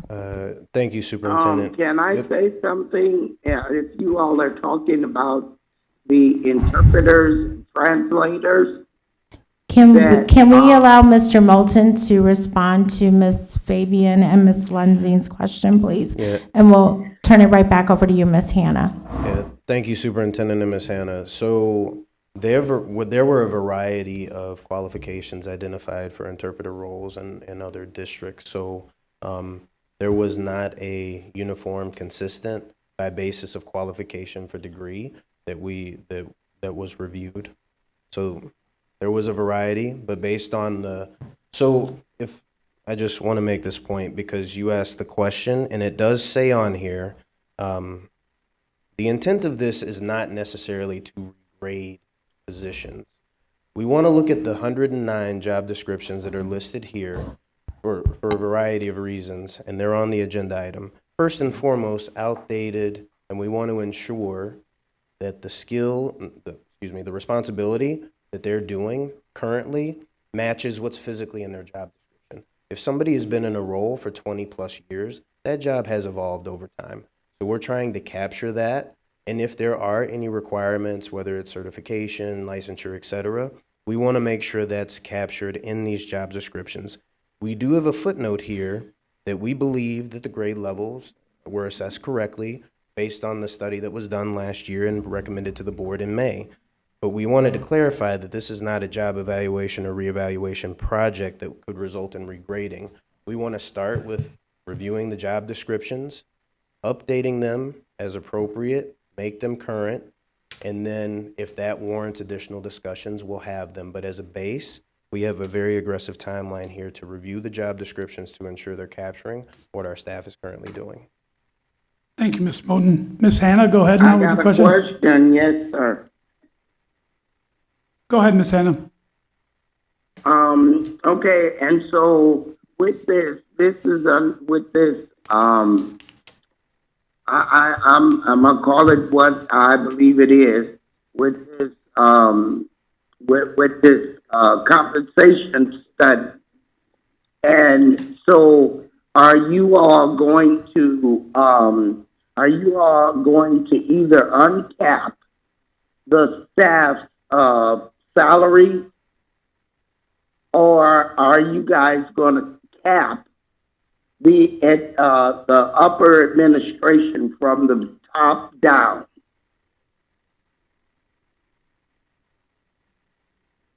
So if I'm understanding the question correctly, Ms. Hannah, you mentioned the cap, which I believe you're referring to the minimum and maximum ranges. That's not the intent of this review. The intent of this review is just look at the scope and merit and update the job descriptions for our non-union positions as they currently stand. Right, and what I was talking about, the translators and the interpreters, they have to be trained in how to interpret IEPs. That's a new state requirement for interpreters and translators, that they understand the IEP system. And so I talked about that before, but apparently it went over people's heads that they're becoming state certified, and we have to we should pay them what they're worth. Thank you, Ms. Hannah. I have a follow-up. Go ahead, Ms. Lindsay. I think my concern, right, is that, just because it's the example that we're on and it could apply to other job titles or positions within the district. But the tangible example we have are the translators. So while in the review of their current job descriptions, it may be currently deemed that, no, we don't have to have a bachelor's degree for this position, which opens up opportunities for other people that are coming into the district. But because we previously hired with that expectation and that requirement, they are now technically, in my eyes, overqualified in their position. And so now that's the disconnect that essentially we need to make right in this process, right? Because previously we said, you have to have this. And now we're saying, well, it wasn't really needed. Okay, but in that process, someone went through the efforts to get those credentials to meet the expectations of this role, and now they have more certifications behind them, and someone incoming doesn't need to have them, and outside of experience and the 4%, they're being treated equally when really they're technically overqualified. So I'm just hoping that when we're done with the job description, that's another lens in which we can round out this final or close out this issue that we've been seeing in the district by reevaluating of, okay, it's not needed, it's not required in your job description, but you have it. And how do we address that? So we will take your comment back to Mr. Harris in regards to the salary compensation. Okay. I'm going to try to do a really good job of explaining this, but in speaking to him in regards to this, because there was discussions that I had, and I know Mr. Moulton, it's not, the degree doesn't give you more money or less money. It's off breadth, depth, and scope of the job. And based off the job that they do, even if the job description previously said you need a bachelor's degree, with the bachelor's degree or without a bachelor's degree, it would still fit in the same step, from my understanding. So, and because we've had very specific conversations in regards to this and other employees. But when we're looking at this, it's about breadth, depth, and scope. Not, of course, the years are there, but all of that is taken into account. So when they looked at all those levels and they built in levels that if we needed to move, that's how they were placed. One thing I will recommend to this board is that we do not break our salary schedule. If we have looked at, since we've implemented this salary schedule, there hasn't been confusion on pay of I'm being offered this other employee is being offered that. That was a big issue that we were facing previously. There's a very standard rate on how we place people and where they place them based off job titles and where they fall within the salary chart. If we like and we need a presentation on this, we can ask Mr. Harris to come back along with giving more input on, now that we're doing the second phase of job descriptions, how does that align with the previous work that we've done with the salary schedule? And we can bring that back to the board for further understanding and clarification. But from my conversations with him and not speaking for him, and Mr. Moulton, you interact with him more than I do, please correct me if I'm wrong, all of that was taken in account. It's not the degrees, it's not this, it's the breadth, depth, and scope of the position. Ms. Fabian. So, Ms. Fabian is recognized right now. So I understand that. However, and this is why I'm talking about salary ranges, people expect to be compensated for their experience and their credentials because those credentials cost money. Yes. We are in the business of educating students. all of us know how much it costs to get those degrees, right? And to get those Right. certifications, and not just the cost, the time and the effort and energy put into them. I don't want to be in a position where we're hiring, and not just for these translators, but for any position, where we're looking at other districts that are saying, we're going to compensate you not only for your experience, but also for any certifications and degrees and education you may have. Why would they come to us, right? When we're not even willing to factor that in. So I want to make sure that we have some kind of language that captures, and there's a lot of even universities that put the language on either a bachelor's degree or the equivalent years of experience of. I want to make sure that people feel like their time and money wasn't wasted in getting these credentials, doing the job of interpreter and having supervised language liaisons versus our translators and interpreters. I do know that role is very, very different. The energy and the academics and the grammar is, I would prefer somebody that was certified, because we've seen some errors when people aren't and they're not fully trained on how to be an interpreter. Things can go very sideways with misinterpretation. So I do know that those two roles are very different, and I understand what they're talking about. Like, they're also putting professional development together for our language liaisons who don't have to have the same credentials. But again, I think we need to really value someone who's taking that time, that effort, that energy to do that credentialing. So, I'm just going to go back. So the salary study or the job descriptions doesn't state that we don't value, because we do value.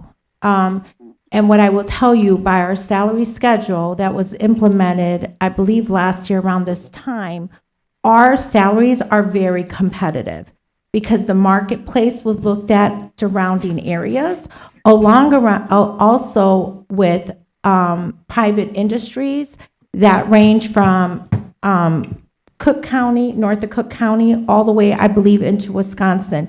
That was explained to the board at that time.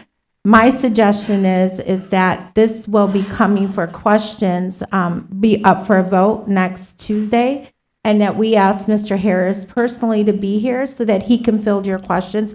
And I'm not speaking for him, so that he can make that connection for you. And as we know, he's been doing this type of work for, I believe, decades. So if you can just allow me to invite him to the next board meeting, and then you guys can field your questions or any concerns that you have then, and he can expound on them. Point of clarification, sorry, 2 Tuesdays from now, not next Tuesday. I just want to make sure we're clear, because there's. Thank you, Ms. Lindsay, for always, thank you. Thank you.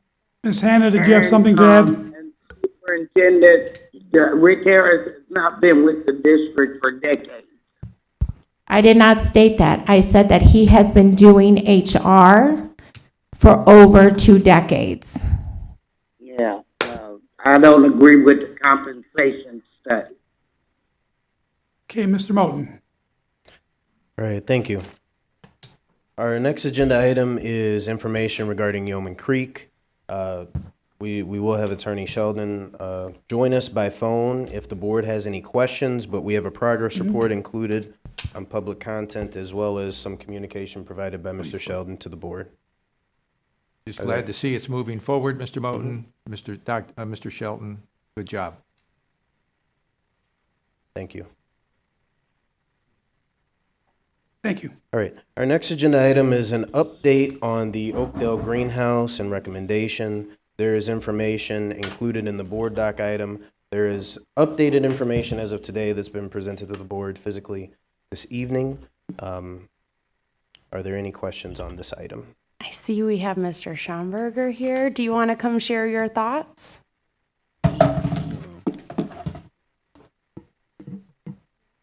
Good evening. Good evening. Good evening. Good evening, sir. So, we've been working on this for about a year and a half, and truly appreciative of all the support you've all given here at the groundbreaking. You helped here at the groundbreaking. And, the whole purpose of starting this greenhouse was to honor Caitlin's memory. For those of you that don't know, my daughter was a second grade teacher at Oakdale. And as important as it was to honor her memory, the goal was really to help the students. Caitlin was all about the students. wanting to support the students to ensure that they were able to learn about, eating better, better nutrition, supporting themselves, feeling good about themselves, and also giving back to the community. Caitlin loved Waukegan and is really passionate about wanting to help Waukegan, the whole community, not just Oakdale. And over the course of the past year and a half, we've had some struggles, starts and stops of getting this moving forward. And although we did the groundbreaking and we would be excited to have that greenhouse at Oakdale, again, the goal is to help the students and to help the community. So in looking at what we were trying to do, our goal was to emulate what John Lewis had and to build a program there. But as my wife and I reflected with some others, and we said, well, let's take a better look at what John Lewis is doing. And in looking at what John Lewis had, we're like, why reinvent the wheel? Like a lot of the students at Oakdale do go to John Lewis.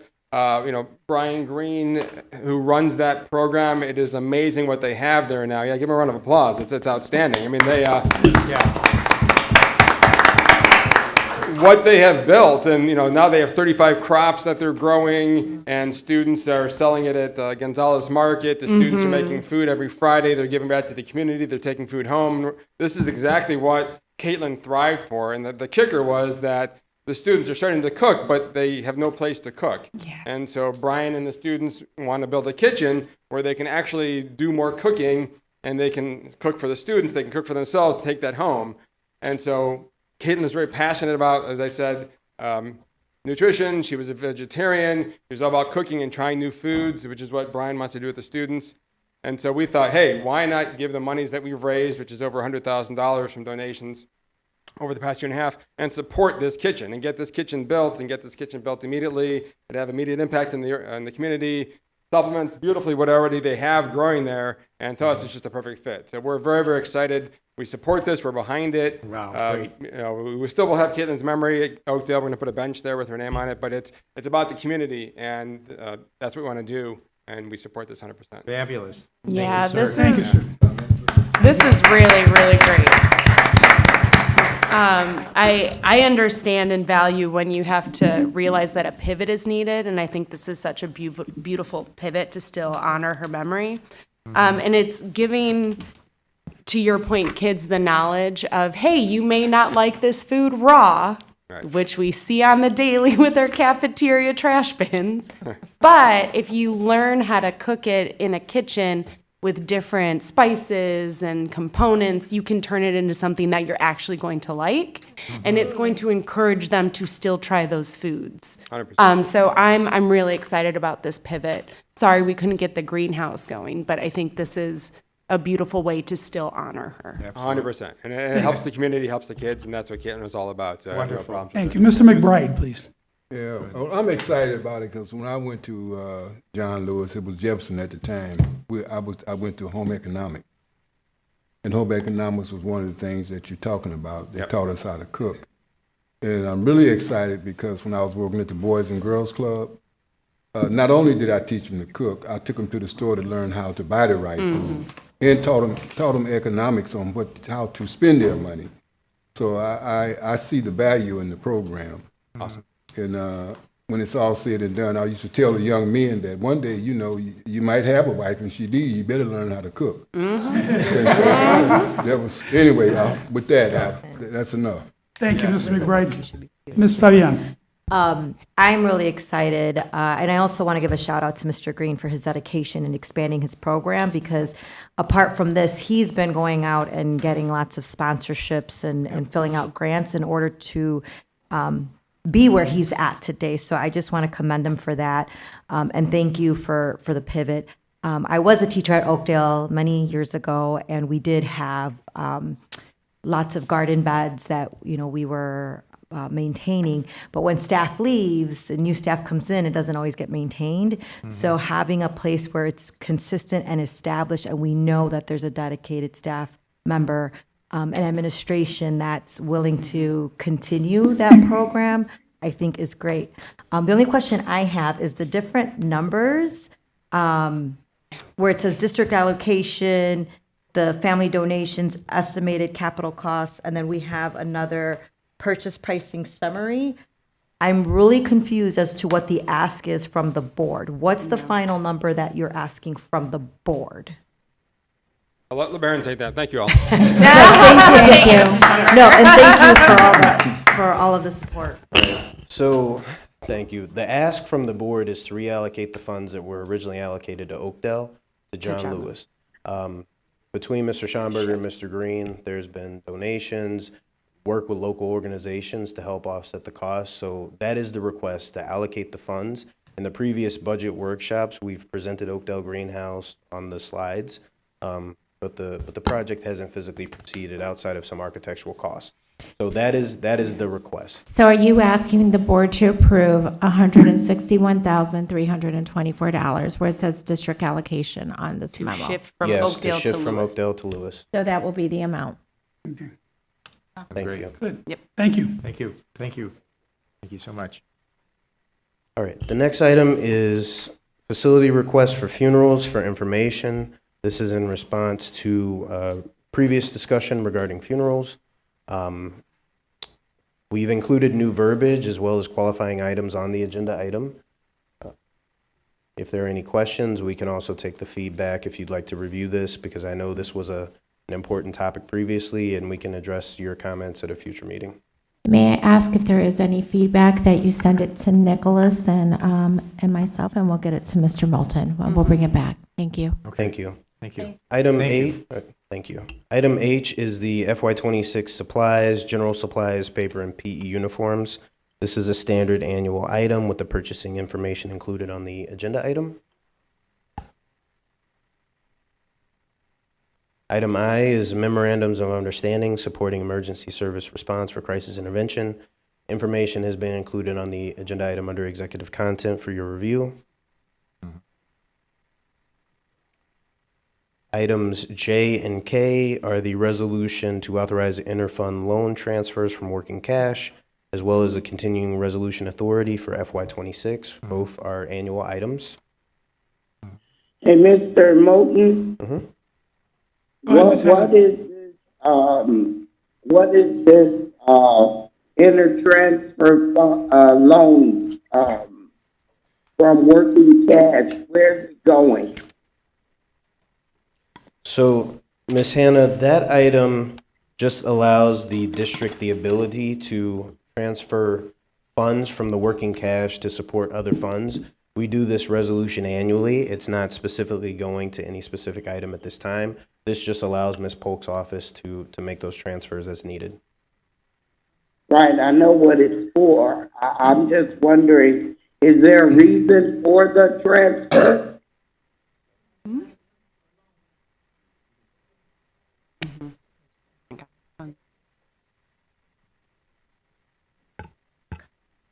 Yes, Ms. Hannah, annually, we're required to do this because timing of our cash receipts is sometimes not aligned with our payments. And so in order, by statute, in order for me to be able to loan money, not transfer, loan money from the working cash or any other fund to cover that shortfall temporarily, I have to have board authority. And so this is given to me at the beginning of the year, and by the end of the year, we make sure that we pay it back to the appropriate fund. Thank you. Thank you, Ms. Polk.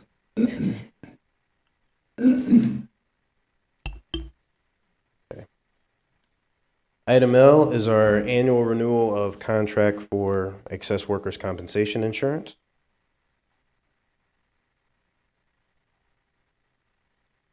Item M is the purchase of FamCare, which is a social service software for our wraparound center services, and detailed information is provided there. Item N is the attendance at the 2025 National Wraparound Initiative Training Institute, July 6th through July 10th. I have a question on this one. In addition to per diem, when it comes for board approval, can we have a final number presented? Or is there a reason that we haven't calculated I'm in support of it. I love it. I think it's great.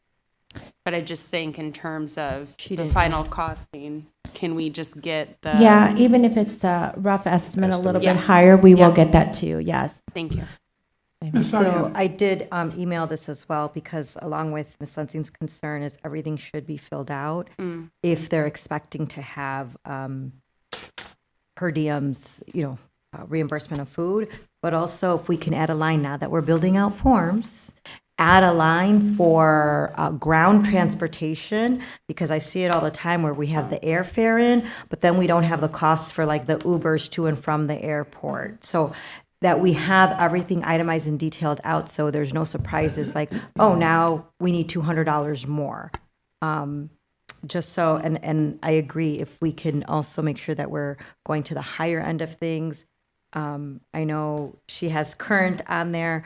We know that flights go up the closer you get to date. So, if we can also calculate above so that we're not being blindsided. The other issue that I have is just making sure that these come in a timely manner, because this is slated for July 6th and we're going to vote on the 17th. So it gives you less than a couple weeks to get everything together.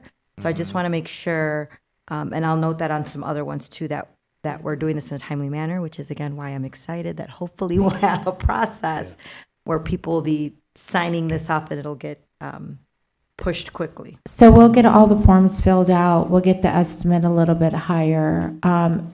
As far as the recommendation to put the ground transportation, I don't know if that'll be ready for this, but when we start building out the forms, No, when we're building out the we'll keep that forms, in yeah. mind. Thank you, Mr. Moulton. Thank you. Okay, so that concludes our information items.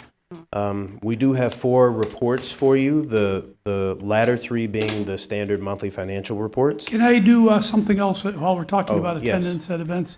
Ms. yes. Hannah, you had a request that you wanted to discuss about an event that you're attending? Oh, yeah, about the Illinois Literacy Coalition and Stand for Children Summit on June 20th from 10 to 2 in Chicago. And I was just asking for the board's approval for reimbursement for mileage and gas. Going to be put on the next agenda, is that what she's asking for? Well, what she's asking is whether this is something that would be covered under board policy. I think she's asking for it to be added to the agenda, right? Like, if we'll approve it. Because I think it's, Ms. Hannah, when is this event? June 20th. It's the Illinois Illinois Literacy Coalition. So this is Ms. Hannah's been serving on this coalition to bring the science of reading across the state of Illinois. So the question is it policy related or reimbursement related? Because I think the policy is just professional development. Well, it's both. I mean, what she's asking is it district policy to provide reimbursement for her transfer mileage and expenses to attend this event? We don't have another, if this had to be brought up for an actual vote, we don't have another board meeting before the event. So this is why she's just asking Like for a soft approval? clarification. Yeah. Can I add? Please. Usually when it's under 3 days and it's one day, then it does not need to come to the board. So Right. if Ms. Hannah was representing the Waukegan Public School District as a board member, and you are the board, there should be no issue with reimbursement for travel. Right, that's pretty much what I thought, and that's what I told Ms. Hannah, but I just wanted to respond to her request to poll the board on this, make sure that everybody was in agreement with it. So, Ms. Hannah, you have your answer? Yes, Submit the form to finance. I can't hardly hear. Yes, Ms. you may Hannah, go. I don't know, I'm screaming so you can hear me, I'm sorry. Ms. Hannah, I'll call you tomorrow if you can hear me. Just tell her yes. Yes, I can. Okay, I'll call you tomorrow on this. All righty. Thank you. Thank you, Ms. Hannah. All right, thank you. And lastly, item 6A, which is the committee review and appointments for 2025, 2026. Information has been included for your review. Can I ask a question about the committees? Go ahead, Ms. Hannah. Yes. Okay, the board member appointments, are on 1, 2, 3, 4, 5, committees. I don't see the district literacy, committee that, Ms. Lindsay and I are on with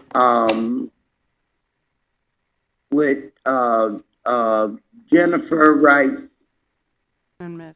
Cromwell. the Curriculum Council. Why is that not in, purple?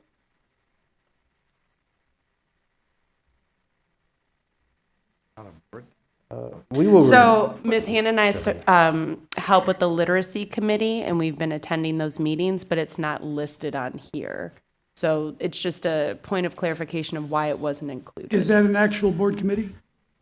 I don't these think have it's all a the board committees. level committee, but it's been one that, It may have been inadvertently left off, so I'll look Okay. at it, but it's not a board committee. right, it's Thank administration you. committee. Okay, we're good. Yeah, I already stated that. We're good. We're good. Thank you, Dr. Cesare. Sorry, guys, I was just saying. We're good. Yep, thank you. All right. And while we're talking about committees, I passed out a list of all the committees, board committees with the current appointed members. And I'm going to be asking for requests from all the board members as to which committees they would like to serve on. We have 2 vacancies as it stands right now because Brandon Ewing and Adriana Gonzalez are no longer on the board. But I'd like to ask the board members to please submit to me your interests in which committees you want to serve on. And the typical procedure is that the board president will make recommendation to the board. The board will approve the appointments, okay? It's not something that's going to be done by one person. The board will approve the appointments, but I'd like to know which committees you are interested in serving on. And Ms. Hannah, I will get you a copy of this sheet that I passed out to everybody, that you can see it, okay? Okay, Mr. Rodriguez, I sent my request when you Yeah, first you asked mentioned for it. that to me, and I Submit. couldn't find the email, but I will look for it, and if not, you and I will communicate about it, okay? I'll make sure that your interests are included. And Yes. if you're interested in serving on a committee that already has 2 people on it, still submit your interest, because there's no guarantee that those same 2 people are going to want to be on that same committee again. So we're looking for, I want to know whatever you're interested in serving on, and then we'll sort it out, and I'll discuss it with you, and we'll discuss it with the board, and make a decision as to, which recommendation we want to make for board approval. And again, just to clarify, a board committee cannot have more than 2 board members on it, because with any more than 2 board members, then you run into conflict with the Open Meetings Act. So this way, it's limited to 2 board members. So just get your interests to me, either email them to me or call me and tell me, and I'll put it together, and we'll have recommendations at an upcoming board meeting. Okay? I thank you very much. Mr. Rodriguez, if I may, Yes. I do apologize. I did want to make a note on one specific item, just for the sake of timeliness, and that's item 5A. That is the annual non-union increase. We want to ensure that we're not doing anything retroactive, and I should have mentioned this earlier. We want to make sure that this is implemented effective the July 15th pay date, if this is going to ultimately be approved. So I did want to make that point of clarity so the payroll office can start working on this as soon as possible. So we're not needing to do anything retroactive with the June 24th approval. We're still going to bring the recommendation forward on June 24th, but we just wanted to ensure that recommendation would be supported so we can start the work behind the scenes to ensure that that is done the very first pay period of the next fiscal year. Okay, we can't vote on that tonight, but did you want a Yes. head nod tonight as to whether the board is in approval? in agreement with that? Yes, Yes? so we can start that process. Okay. Thank you. All right, thank you. And that concludes our meeting. Okay, thank you very much. Like, Second. Motion to adjourn, sorry.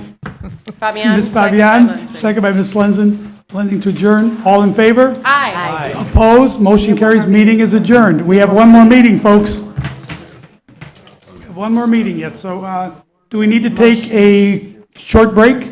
Bathroom break. Bathroom break? yeah. Why don't we do that? Let's take a 5-minute break, 5-minute break, all right. and then we will come back for the student.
Ms. Hannah was unable to be here tonight, but she has asked that she be included in all the meetings tonight. She's absent for reasons of health. And so we need a motion to allow Ms. Hannah to participate in the student achievement meeting remotely by phone. She's already on the line. So moved. Or second. Oh, We got you, Miss Hannah. okay. Motion by Mr. Riddle, second by Ms. Fabian? No, by Lenzer. Ms. Lenzi. Okay. Roll call vote, please. Miss Fabian? Yes. Miss Hannah? Yes. She can't vote on this. Ms. Lansing? Yes. Mr. Riddle? Yes. Mr. McBride? Yes. Ms. Ramirez? Yes. I believe in you. President Rodriguez? Yes, motion carries. Ms. Hannah, you are now part of the meeting then.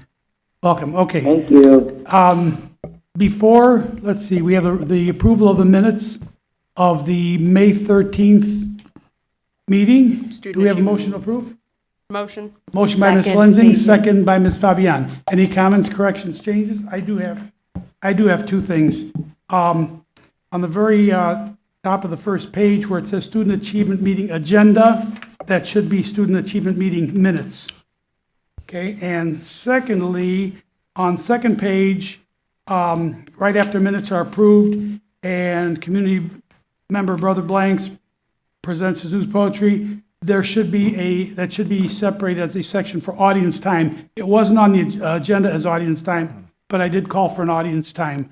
So that should be mentioned in the agenda. Ms. Fabian, you have? Yes, on the scholarship where it said no questions, I just wanted to add that I did ask for administration to follow up with families because we've had families that were struggling to find how to cash in on their scholarship. Thank you. Anything else? Okay, so we have a motion and a second. Can we have a roll call vote, please? Ms. Ramirez? Yes. Mr. Riddle? Yes. Mr. McBride? Yes. Ms. Lansing? Yes. Ms. Hannah? Yes. Ms. Fabian? Yes. President Rodriguez? Yes, motion carries. Minutes are approved. Before we go any further, I would like to allow for an audience time. Is there anyone here present who would like to address the board on any matter, whether it is on the agenda or not? No? Okay, moving forward. Dr. Cesario, it's all yours.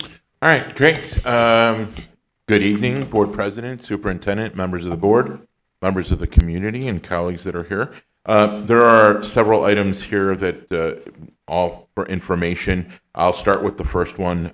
It is for a conference, an ASCD conference, that really focuses on AI and its role in improving writing instruction.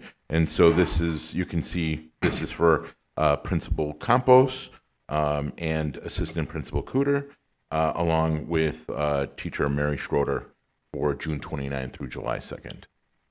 So I just want to highlight once again that on this one, I believe it shows that they started their application in April, and it's just now coming to the board. So again, this is why I've been asking for these systems to be put into place so that we can get these streamlined. Can I clarify one point, just so you know the discrepancy in time? Some of it was because they were sent back because there was additional information was needed. So they did Okay. start it, but it goes through an approval process. So timeliness, not to say that timeliness has not been an issue in the past, but in this instance and in other instances, there are times where we'll see things that are started and they go through an approval process within Lincoln Center. And if there isn't a need for additional information, many times it's what the board has requested. And so we want to make sure that we push that back. So it's rejected within board docs. It goes back to the originator. Those questions are followed up on, and then it's resubmitted. So it may have started at that time, but I know for a fact because there was additional information that I requested, so it went back to that person. And I greatly appreciate that, and I think that's why we need to stress to staff members not to wait like a month out, like as soon as, and most of these conferences are annual conferences, you already know, they're already advertising the dates at the conference that you're at for the next year. So I think the sooner the better because of that, right? It'll be sent back. Again, with this one, looking at Transportation, I'm not sure if ground transportation is also added in there or not. So that cost might go up. And when we're looking at the per diems, thank you for spelling out the per day per diem. But I also want to make sure, I believe we're following if the travel dates are less, right? So the day that you're going into a conference and the day that you're leaving a conference, that per diem should be less.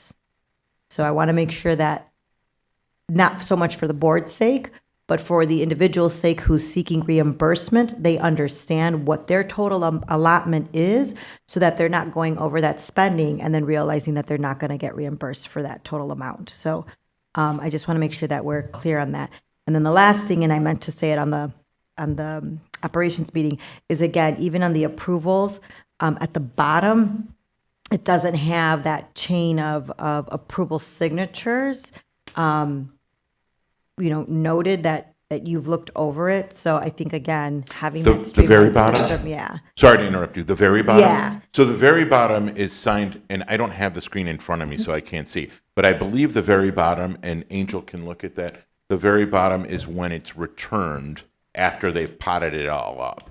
So, because it's an approximation, that 87 or Okay, so 86, the very 46 bottom is an here's the final approximation. Yes, because we total, never know okay. the exact amount because there are variations with transportation Mm-hmm. and so on and so forth. And so then when it's all finalized and all those numbers are permanent or to the best of our ability, then that bottom portion is signed off by everybody.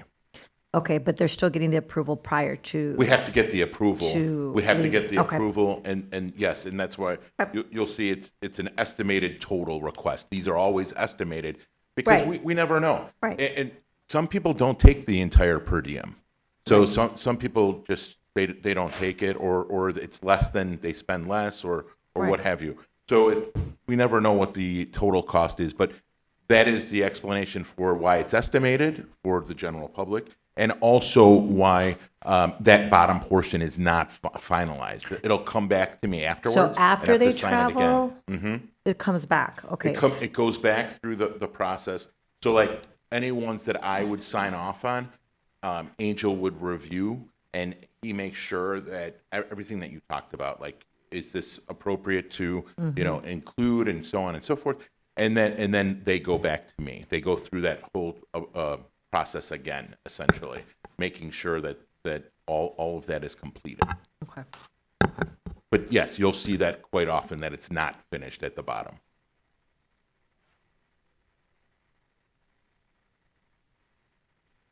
Okay, any other questions on Dr. this? Cesario, Yes, Miss Hannah?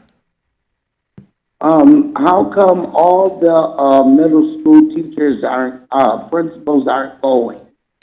So, there are some professional development opportunities that we have for all of our principals and all of our teachers at the middle school. But as with all of our schools, if there's a specific focus at that particular school, then they have that autonomy to determine that this is an area that aligns with one of the goals or something that they're working on. And I believe, I don't want to speak out of pocket here, but I believe this is one of those opportunities, that this is something that locally at Edith Smith that they've decided that they wanted to focus on. So this is, the description is regarding AI. Well, part of AI, it's also reading the focus is on writing instruction and how AI can help to support that. That's one element of this conference. Right, and the writing skills and English language arts, that should include all the principals. It is something, I mean, I'm just going to reiterate what I had stated before, is that this is a focus. We do offer professional development here and writing in ELA. It's part of what we're doing. It's part of our professional development plan. But specifically at Smith, they've decided to focus on this area. And so this is a professional development opportunity that they as a leadership team have decided to engage in. Ms. Kemp, I know you can't, you're you may not be able to see the audience, but Ms. Campos is here if you'd like to ask her a follow-up question. I don't want to put words in her mouth. Yeah, I don't, not that Ms. Campos can't come up, but I believe the question's more centered on why are not all the principals going. So Ms. Hannah, as we had a workshop on the role of the principal and the autonomy, not autonomy, but the authority that they have in their school on different initiatives. This is a Smith initiative. I'm sorry, that's why I corrected it. I was looking at Molly. This is a Smith initiative. So it's not that other schools can't apply for it. However, the administration will not be recommending that all middle schools go. If it is their choice, we have Ms. Schaefer here. There may be a different initiative that she feels her staff may need to work on this year. And so we give them that flexibility and autonomy within their schools and their ILTs. Thank you. Right. And all the students need strong writing skills. Agreed, and that's why it's embedded within our literacy plan. All right, item B is, this is something that's come to you, to the board prior to this. This is a revision to the Whittier Professional Development request. It just is specifically identified those specific team members that are going to that IB. All right. Item C is a renewal for Newsella. And really, this is, again, something that's come to you before. It's supplementary, really supports nonfiction. It's differentiated, leveled to support our students in grades 6 through 12. Dr. Cesario, Yes, sir. just have a quick question about Sure. Newsella. I know it's a great, resource and news for kids from 6 to 12, and we use it from 6 to 12. During the summer, since we're paying for the subscription, do the kids have access to it on their Chromebooks? Do they take their Chromebooks home and have access? They have access through the summer. In Not terms in- of, go ahead. I'm sorry. Go ahead. No, that's my question. I guess is we're paying for it from July 1st. I'm just curious if they can use it during the summer months. Yes. Yes. Because it comes out weekly, right? It's a weekly newspaper, kind of online newspaper. It's a combination of things. I mean, do you want to speak to it, but I mean, you can pull up various topics and it'll provide primary resources and articles and different pieces of information that you can use at different levels. So it's not only at different grade levels and different reading levels, but it's on a variety of different topics. So that's pretty much it. They can pull it Yeah. up. They can even get it from their computers at home. Yes. Yeah. Okay. Great. I think that's wonderful. All right. Next is. Sorry, Sorry, I didn't see you guys. Yep. Can you help me understand how it's currently aligned to our curriculum in grades 6 to 12, or if it's more of a supplement? It is more of a supplement, and it is to provide nonfiction so that we have that nonfiction piece and resources for teachers and students to draw from. Jen, I didn't know you were here. She snuck up on you. Good evening, board. Yes, in addition to that, when we are building knowledge within our curriculum, whether it be science, topics in science and units of study, social studies, and our language arts, there are articles that add additional information that we add to our units. And so we add additional literature to our units that help build knowledge. So you're not only using it as a supplement, but where applicable, pulling those in specific to the curriculum. It adds to our text sets that are on certain topics. Now that's in 6-8 as well as in high school. In addition to within our interventions within Lit Lab in high school, we use it on those topics to help support the social studies and the science that's happening in 9th grade and Okay, and does their library expand? Like, is it continuing to grow, or is it It the is same continuing materials? to grow, Okay. and they have all archived from years before. And what That we you do can- try to do is we pull them out in PDFs and we embed it into our own pace. Okay. Yes, and it's current events, of course. And it's both in English and Spanish too. Yes, it is. Yeah. Good. Good. So my question is actually broad for this and for other things such as Brain Pop.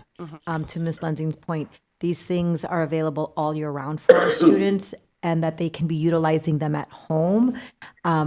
Could we possibly have a creation of some document or manual that tells us by grade level, these are all of the programs that, are available to you for use at home.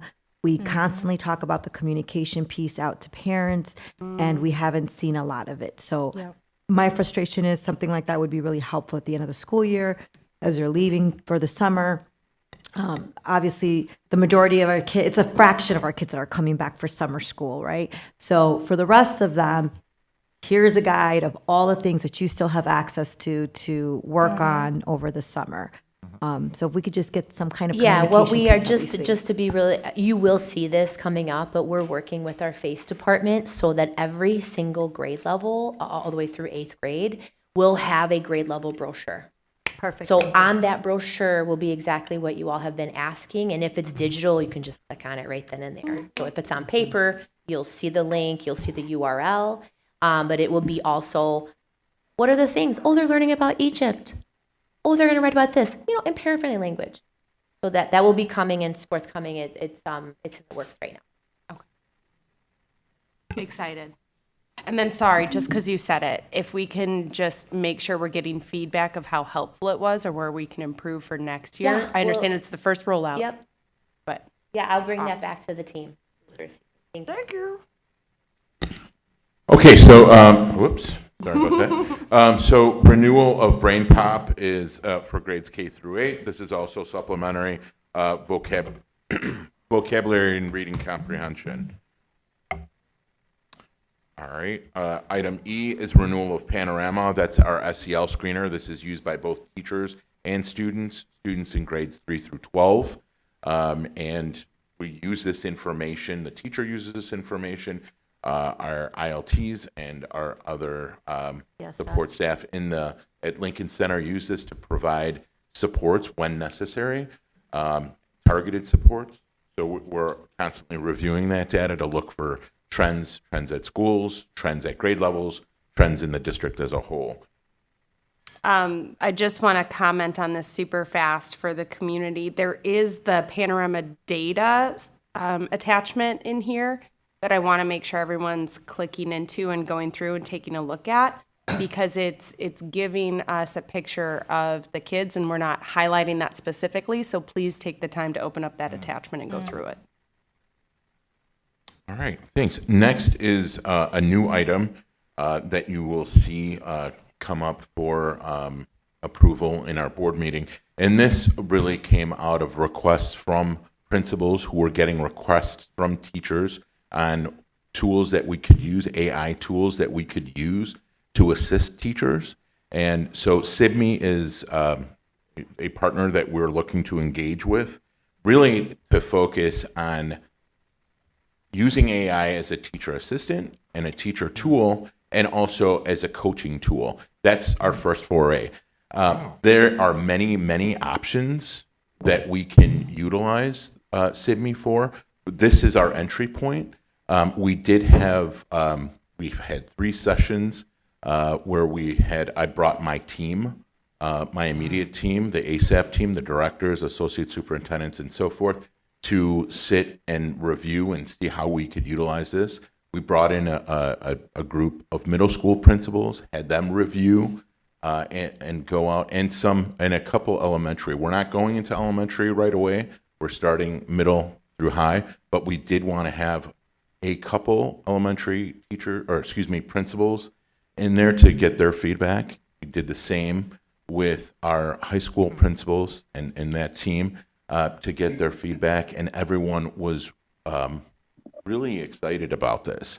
And it's an opportunity to save time for teachers, to really help teachers and coaches with that coaching aspect. It just continues to enhance what we're doing. And so it's a really great opportunity. And there's some information here, and we also do have Keisha here, who's a representative from SIBME. I'm sure there are some questions. Happy to answer those or field them over to Keisha. So, yes. I see that it says analyzing of student work. I know that we're in that territory, right? And there's a lot of digital divide. And I know that AI is on the rise. I'm glad to see that the schools are taking up and really looking into how that's going to either help or hurt us. Mhm. But when you say the analyze of student work, is this something where we are going to try to, I don't want it to be a catch you on the students because they're using AI now and doing all this stuff, right? We need to be able to close that digital divide in helping them understand that those tools are out there to use them. But I also don't want students to feel like they're penalized for advancing in those technological uses. So I hope that this isn't a got you, and it's more of a tool where we can actually help our students grow with their AI technology or other technology that comes along. So that is a really great question. So I want to kind of preface first that, you know, there's something called OpenAI, and this is Right. not OpenAI. This is closed AI, and that's probably not the appropriate term, but Yeah. what I'm saying is that it is, Data these are center. all using databases that are research-based, that are in the field of education. So it's just, it's not OpenAI. Second, one of the things that our teachers, when we were meeting with the teachers union, one of the things that they were talking about, some of the feedback was the assessments. There's assessments and they need assistance with grading those. So when we're talking about the analysis piece, I was amazed at what it could do. And so I had a conversation with Keisha at our AASA conference, a superintendent's conference, and because this is an area that we're interested in. And I said, you know, this is a concern of our teachers. How can you help with that? And she showed me how it can analyze student work. So we can take assessments, a stack of assessments, and grade those assessments and do an item analysis to show where the students were having the most trouble. And so that's how, when I'm talking about the student analysis, that's the analysis of the student work, right? And so that was the one piece. And that helps to save time for teachers, but it also helps get that data on a faster pace, right? It's not, this tool is not to replace or supplant teaching, but rather to assist. And so that's one of the ways in terms of, we're not looking to do an I got you or a catch you for our students. We're actually looking at this right now to assist our teachers in saving time and as a coaching tool. So it can also record the teacher if they want to. So it's closed. It's only for them and for their coach if they want to. And so they can do this, and it's with their own comfortability level. So when they're working with the coach and they've set some goals, the coach can't be there all the time. But this tool can, that's one of the features that it can do, is that it can observe the teacher, can actually look at where the teacher was standing, who they addressed the questions, what the level of questioning was. We tested this out in those various groups that I mentioned. It was amazing. And the options are we have, you know, so many different options Dr. to utilize Cesario? this. But we wanted to start in these areas first. Yes, Miss Hannah? Okay, now you gotta help me here, sir. Everything that you described, that this agenda item does is the same thing that Amira does. And we have been working with Amira. So what is the difference in this SIMBI or whatever and Amira? So Amira is another tool, and so we're still piloting with them, and we're going to bring that forward too. But Amira is specifically utilized with the phonemic awareness, and that is a really cool tool also for those of you that might not be aware. It allows the student to interact, to actually go through the phonemes and practice reading with the Amira program, and that program will really correct and model for the student and assess where that student is at. And so that's something that we're currently piloting. And actually, thanks to Miss Hannah, she introduced us to that through the Literacy Coalition. So want to thank her for that. But it does utilize AI, but that is specifically focused on that one area. And that's how we've been using Amira. Okay, and so the conference that you just talked about for Smith and I think Warren, it's AI, and so I'm confused if we're doing this with this program here. Why would they have to go to another conference for AI? That's an excellent question. So the conference they're going to, and again, I don't want to, oh, they're not here, but I don't want to misspeak, but they're going to focus on strategies, how to use AI to assist with writing instruction. And this is a tool that uses AI for these different features. And so the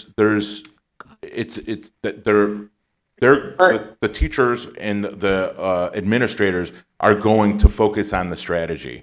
How do we do it? And remember, when I opened too, I said it's not going to supplant or replace teaching. These are just tools that we're going to use. And so this specific tool has a number of applications that can be utilized by administrators, by teachers, and to support student instruction through data analysis. I mean, there are a number of options that it can have. Right now, we're using this more as a teacher's assistant to help with lesson planning. We can upload our current curricular programming that we have, and it will use that to assist us. So just like I had mentioned, where we are doing the item analysis, it will create an additional quiz or learning opportunity for students based on that programming that we're using. So it's using the same terminology, it's using all of that to assist with that. So you're proposing two separate AI tools. Well, there are many different AI tools right now. The one that we're talking about, that we're using. We're piloting Amira. We're part of the pilot for Amira, and that's more reading focused at the early elementary, and then SIBME would be utilized by teachers. And then the AI professional development is focused more on strategy. It's not specific to a software, but more a strategy. Yeah, and Amira is enhancing to include 6th through 12th grade. And we're continuing to explore that right now. Ms. Lindsay. Thank you. Thank you. Couple of pieces. So I'm going to stand on a soapbox of broken records, but when it comes to AI, I just want us to be careful because there's a heavy environmental impact with these data centers that have to essentially support the AI infrastructure. Even there's articles about using please and thank you in AI, right? And so now we're putting this to 8 of our sites, our 3 high school locations and our 5 middle schools, and we're asking teachers to use it. And whenever we invest in these things, we want to make sure the usage is there. We don't want to say, hey, we have this thing and nobody used it and we paid all this money into it. So that's a double-edged sword, right? Like it's a catch-22. I want you to use it, but also there's an environmental impact to it. So I want us to have that as in the back of our mind as we go through these things. When you said it analyzes student work, right, and it goes through those essays or exams that students did, and it pinpoints the different areas of strength and areas that they need to work on, et cetera. I'm picturing, and I'm hoping I'm picturing this accurately, that essentially AI, this SIBME, is going to do the brunt of the work, so take over more of the mental load away from the teacher, and the teacher's going to review the work, read what the student said or wrote and did, and compare it to what AI said and make sure that's a good match. And it's like, yep, this is accurate, or I'll tweak this, I'll tweak that because I disagree with AI, and keep it moving. So it's not a replacement. It just takes on the brunt of the work for the teacher to do a high-level review and move on to the next one. That's exactly what we're trying to do, Okay. and that is with lesson planning. Yeah. Right. One of the questions when we were doing when we had mapped out the curriculum and we were doing curriculum writing work, we brought in all these resources. One of the questions was, we have an abundance of resources. We're not sure what to use. Yeah. We have all these things that are at different grade levels. How do we use it? And that's why we're trying to use it. Just like you said, to take that load off. Mm-hmm. Teachers have questions. They want to know how can I supplement this? So we talked about Newsy LA, but this is an opportunity. I have these students in my classroom. We have this interest.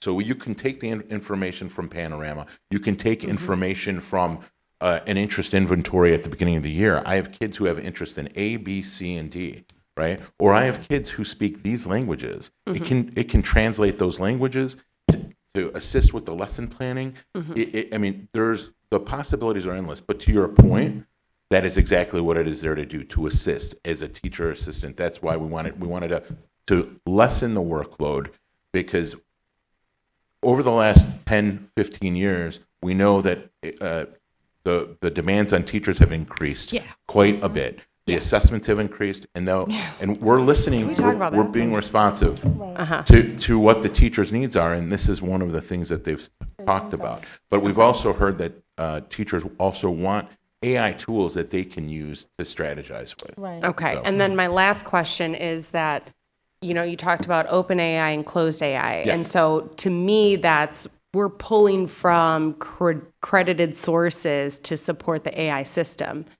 But I want to know from a data security standpoint, is our student information then being used for other schools using this platform to support it? Or is it closed in all sense, where it's our data is protected, our students are protected, and it's only using credible sources to support its functionality? We asked those questions, but Keisha's here, so I want her to answer those because she can get into the specifics. Okay, great.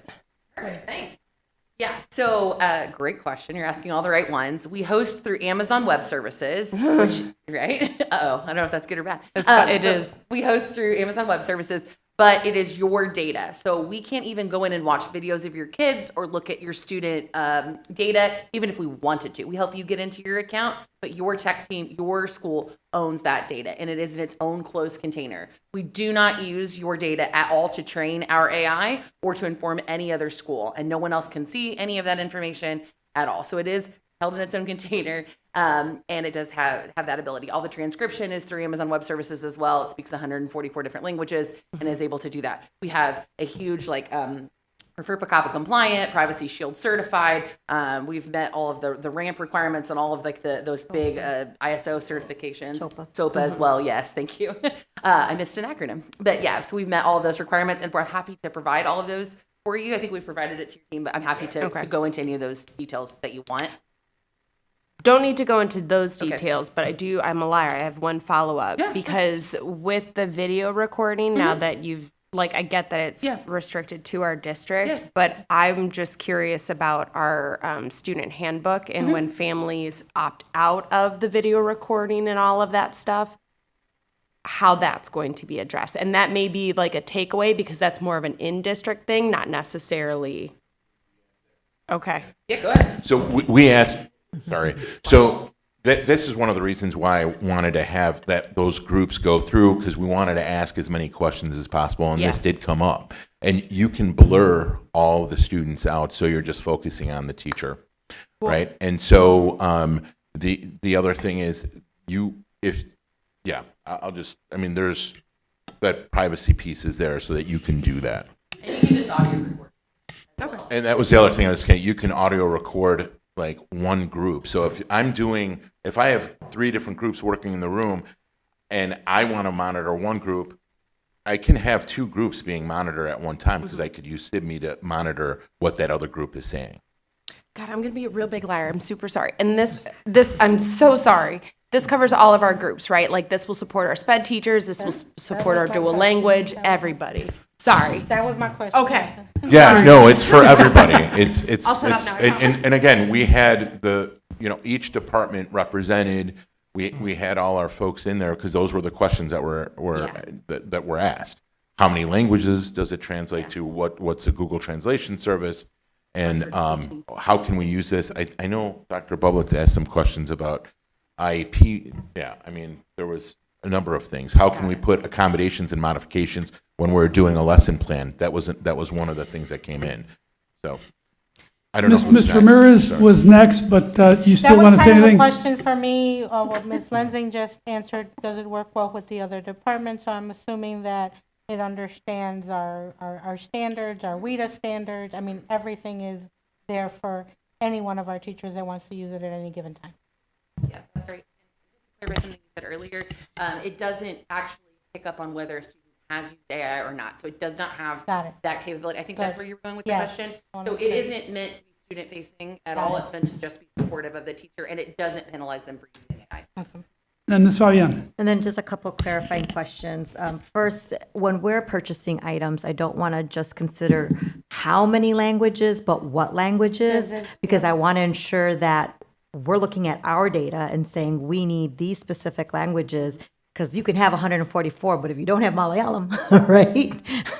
But We asked that specific so I just question, want to yeah. make sure that in general, as a practice, we're not just concerned on how many, but that it's the languages that we serve. We always have Dr. Ambrosio in there to remind us. Perfect. So Thank you.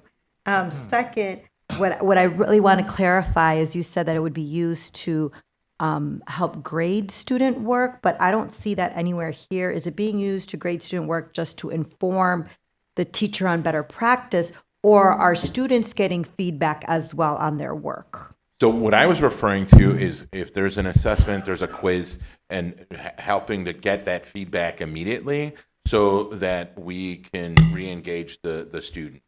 And that's what I was referring to. The feedback question, I didn't get into, but I don't know if you want to have any.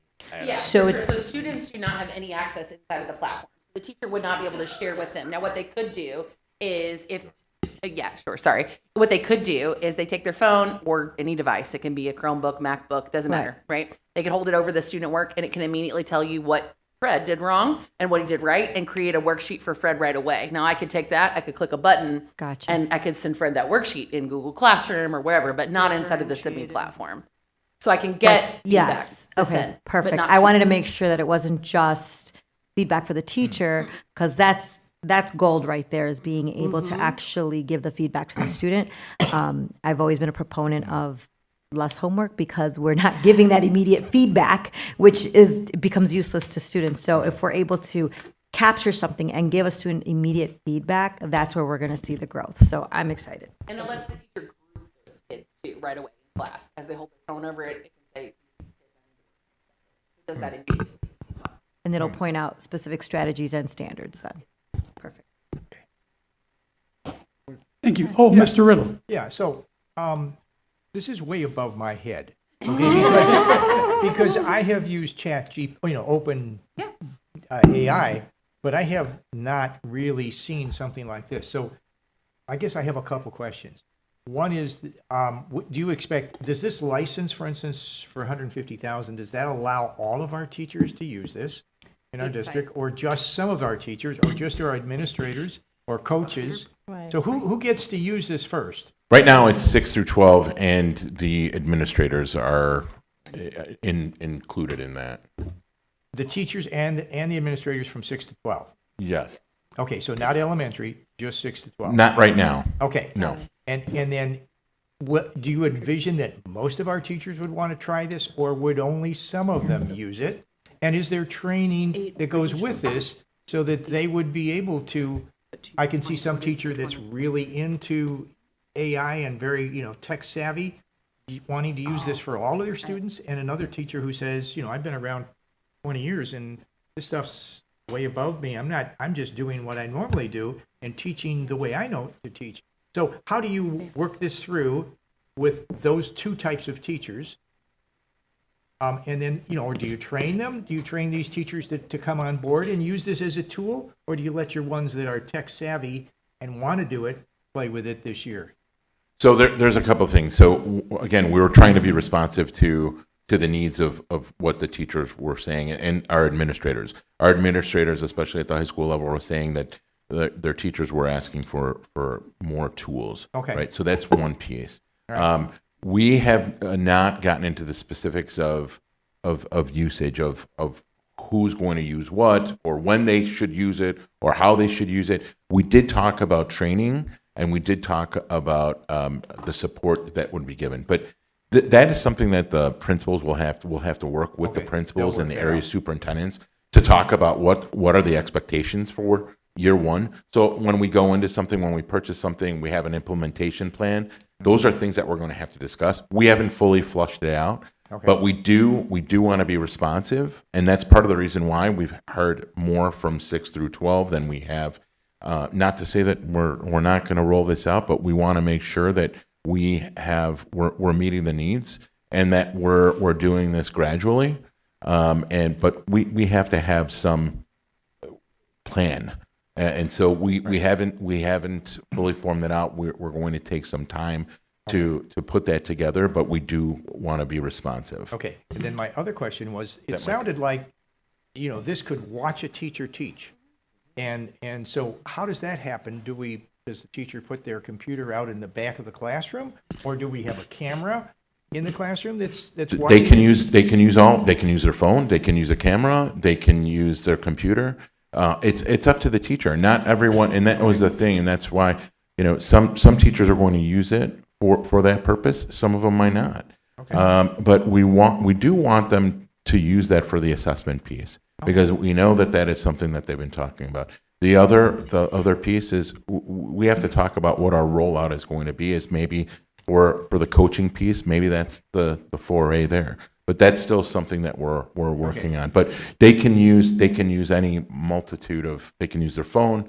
They can use a computer, but it is fixed. It's not going to follow them. Obviously, right. It's my where final it's a question fixed then point. would be,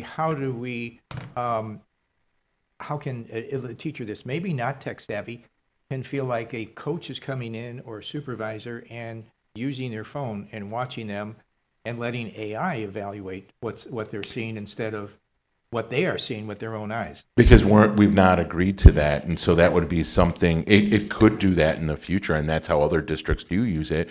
But again, we'd have to work with our union, we'd have to talk about that. Right. And, even right now, we have to ask permission for teachers if we want to video record or do any of that in their classroom, and some say yes and some say no. And we have to be respectful of that. But we do have to also meet the needs of some of our teachers that are already using AI. And here is the critical piece. We don't want them, you mentioned ChatGPT, it's not always right.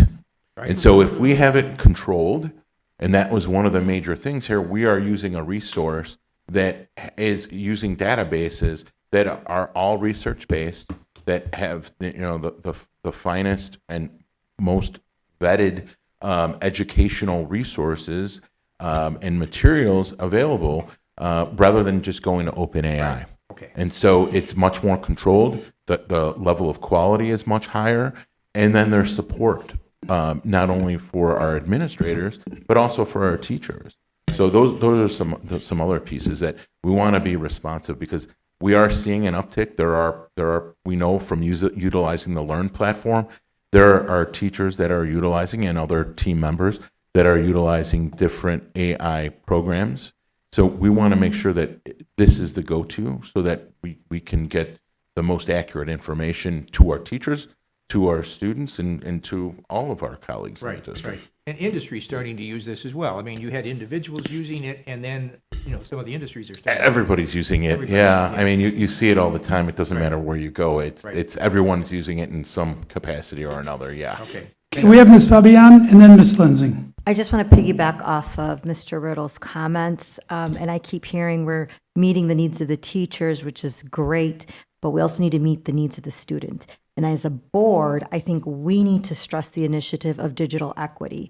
We are preparing our students for the future. AI is here already now, And so, yes, I understand that this may be really brand new and it might be frightening for some of our educators, but we are here to serve the needs of our students and prepare them for the future. So while I agree with you that, yes, we have to respect the teacher and have permissions, if we're investing in something like this and we're seeing, you know, the return of investment, we're seeing that it's supporting, I think at some point we do have to push that our teachers are all in alignment. It's not fair that, you know, my kid may go to a teacher who's using this technology and is seeing, you know, differentiated work specific and tailored to them. And then Miss Lensing kid goes to another teacher who doesn't use this and doesn't get as tailored instruction, right?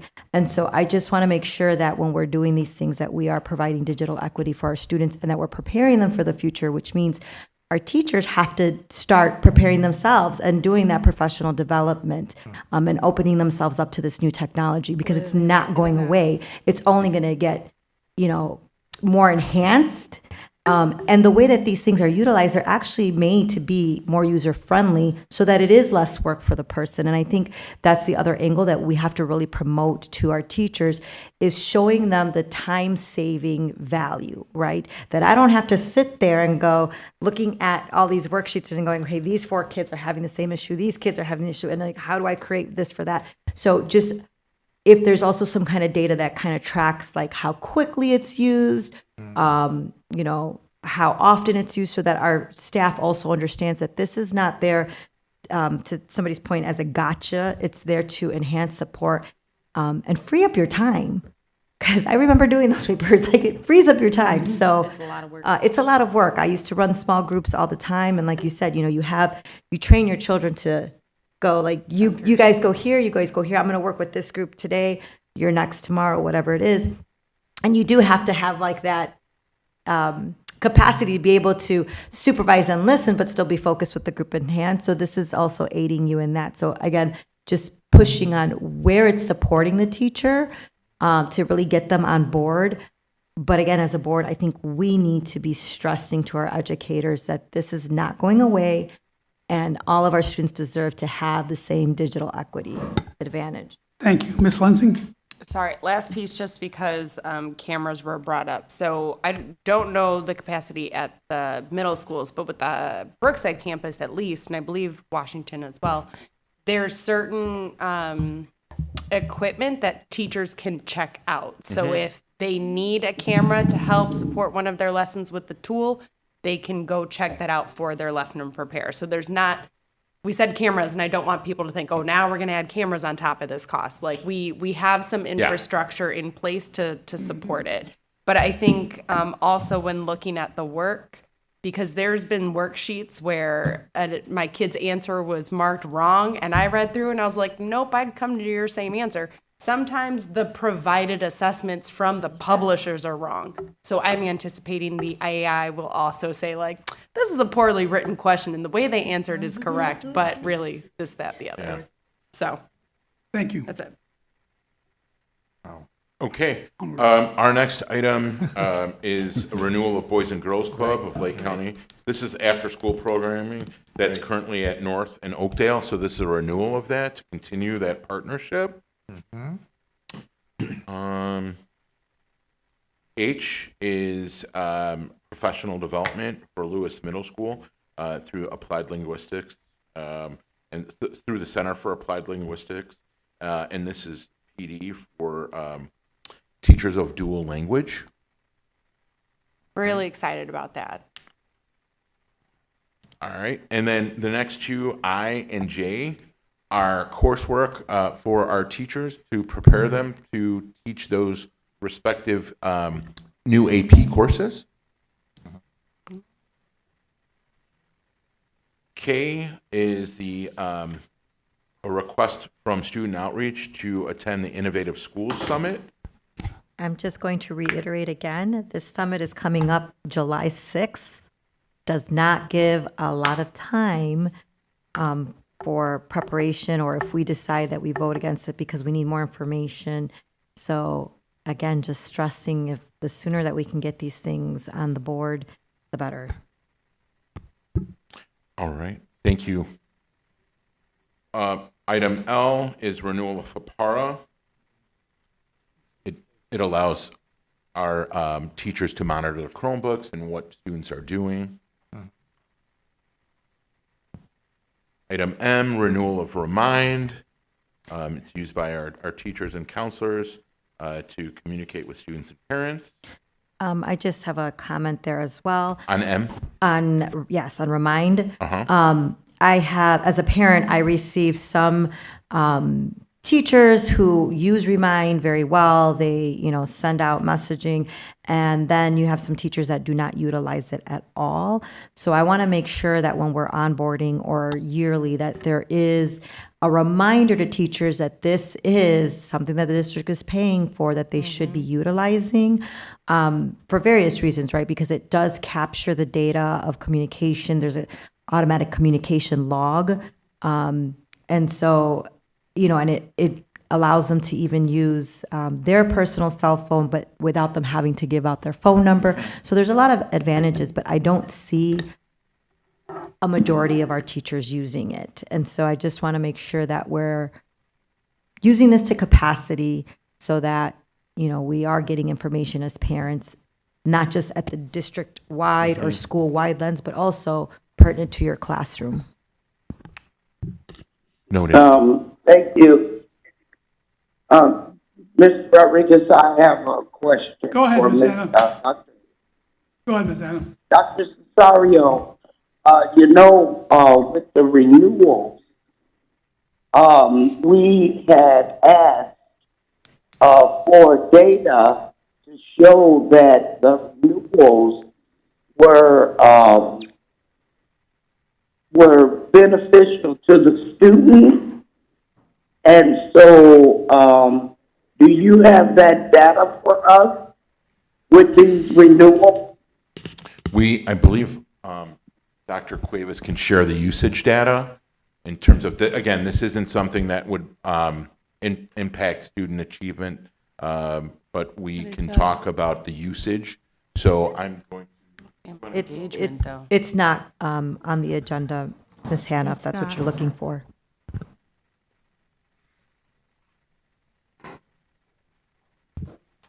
So we don't have the data for the renewals? We can provide the data to the board if it's needed. But basically, this is a tool that is used across the district, but we can provide the data. Specifically, I think what I would like to see is, and I know it captures this, like how many licenses we have, and then how many are actually active being used. Like how many teachers actually used it to send out messages. Because I know it also captures like how many messages were sent out, how many have been opened, and all of that, which I think has a great response rate, but it's how many people are actually using it. Can you attach that to the item before the vote? So, Dr. Cuevas, when this item goes on for the vote, please attach that data. Will do. Thank you. I just have a quick question or comment regarding Remind.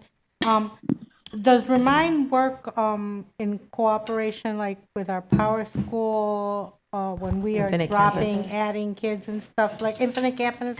Yeah. Sorry, when we are adding and dropping kids? I'm just saying this because I know that my nephew dropped out in January and I was still getting Remind stuff in March. Okay, we'll look at that too. Okay, N is renewal for Edmentum software. I have some questions on this one. Sure. I like to see our students recovering credits. I like to see that it supports students graduating. What I'm not seeing on any of this is that, are they understanding the material? Are their grades attached? What's the average grade? Because sure, you get the credit, but my goal is, are you learning? Are you advancing? And I'm not seeing any data attached to this besides we checked a box and they got their credit. We can provide more data on that as well. Okay, thank you. And also, I have a question, a curiosity question.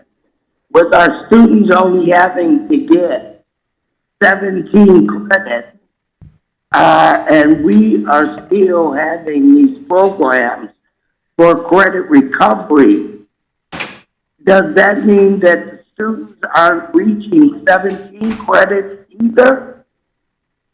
I missed the last part. I'm sorry. Can you repeat that last part? Does continued use of Edmonton, does that mean that our students aren't successful in their regular classwork, the school year, for reaching 17 credits? So there are a number of different scenarios in which the student would use Edmentum. So if they're short on credits and there's not a lot of time for them to make up those credits, then they would use Edmentum. So one of the things, to Ms. Lensing's point about making sure that they're developing the skills, one of the things that we initiated this year was students for algebra and for our first year of English 1, those students who did not well, instead of going to credit recovery like they did, because it's foundational, we wanted to make sure that those students had a teacher in front of them and that they were receiving regular grades throughout the course of that. And so Edmentum is necessary. The credit recovery piece is necessary. I think what we've been trying to work at, what my team has been trying to work at, is reducing that, making sure that we can expose students to the classroom environment when appropriate so that they can develop those skills so that they're more successful post-graduation, and especially in that critical area of English 1 and algebra, because those are the building blocks for their high school career. And that's one of the reasons, again, it's a process. It's not something that's done overnight, but that's one of the reasons why we emphasized adding algebra in 8th grade, because it gives students an additional opportunity. And we also know what the research and the data says about students who take algebra in 8th grade. It's a gateway to college. Not that all students want to go to college, but algebra is necessary for career as well. So, we are looking at that, but there are various scenarios that would involve a student going and taking credit recovery. It wouldn't be to take a fast track through high school. It would be based on the need, and that's primarily where we're focused on, is ensuring that those students who, for whatever reason, have not had the time or were not successful in the classroom setting, in the general classroom setting, typical classroom setting, would have the opportunity to get that credit recovery. And they're having trouble, Dr. Cesario, reaching 17 credits? That's my question. So it's not only the 17 credits. There are other courses that all students have to take that are pass-fail. So it ends up being, I believe, around 22 hours credit. Is that correct? Yes.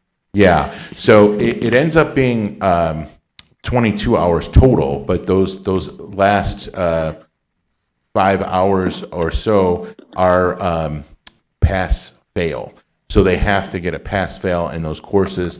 And that was all part of the work we were doing to ensure that we were being equitable in our approach to the grading. So really quick, for our 8th grade algebra, which, yes, I love the early exposure to it. In middle school, do we have pre-algebra? Because not every 8th grader is ready to jump into that subject matter. No, and it's not for everyone. So Okay. we are introducing it, and that was one of the concerns from, because again, this is a process, and so we haven't had it. To your point, we have to backwards map this, and that was one of the things we were doing when we were mapping the curriculum out, is working at building those skills and making sure that we had that pathway for our students to be successful. We don't want to just make a blanket statement, everyone's taking algebra. we don't want to set students up for failure because that's also detrimental to their academic career. If they don't feel successful, they're going to be turned off to math. But we Right. also want to make sure that we're also preparing for them because we know that they can do it. We just they need that additional support. Right. I just don't want it to be another like credit recovery situation that we're kind of imposing on them. Right. But it sounds like it's being done intentionally. Yes, that's what we're working at, so that we weren't doing it alone. It's also a metric. How many eighth graders are taking algebra? So that is one of the things, especially in the equity journey continuum, that they look at. But to Ms. Hannah's point, I think just clarifying that it's not the number of credits, it's the requirement. So if they just had to do one class, if they're not passing it, they're going to need that recovery. So it's not so much the reduction of credits that we're going to say now we're reducing the number of students that need recovery. They're still going to need recovery if they need that credit as a requirement to graduate. So I just want to make sure that we're really clear on that we're always going to need to support some students because not all students Correct. learn the same way. Right. And I've had my own children take some of these classes, and to your point, there is data. They do have to take exams in front of a teacher and all of that. They have other things added to them, like they can print out notes and all that, so they can make sure that they are assessing them as did they actually capture the content or not. Okay. Item O is renewal of Schoolmint, and this helps our administrators on track data and during classroom visits. One key element is the implementation of our new curriculum. So that's one example, but there's a number of different ways to capture data and how to provide feedback to our teachers. Item P is bilingual speech and language evaluator contract. And this is for our diverse learners department so that we can make sure that we have the supports necessary to ensure that we're assessing those students correctly in their native language. So I understand the necessity for this item 100%, and we want to make sure that we're not putting children in services that they're not needing and overdoing our numbers here. But has this position ever been posted internally? Is this, and I know that it's hard to fulfill, because speech and language already is hard to fill, plus bilingual. But has this been posted, and this is why we're going for outside contract, or is there another reason why we're going for an outside contract? It's been posted. I don't have the data on how long, but it's been posted almost indefinitely over several years. Okay. We do have district folks who do this as well. One of the things is Colleen strictly does assessments, and that frees up our staff to also provide bilingual services for students with IEPs and speech services. So if we could fill all of them, we would. And Colleen does a great job. Yeah. Okay, so we've tried, it's just hard to fill. Yes, and Okay. I can get data on how long it's been posted. Thanks. All right. Next is our renewal of our partnership with the Network for College Success, which really helps with our freshman success teams, not only a focus on freshmen on track, but also how we're helping students transition into freshman year and on through to sophomore year.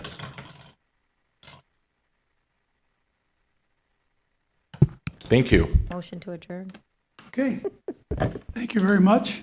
Thank you. Need a motion to adjourn? Motion to adjourn. Motion That's by- what I said. I'm ready to go. Anyone else? Second. Thank you. Second by Ms. Lindsay, all in favor? Aye. Opposed, motion carries. Meeting is adjourned at 9:47.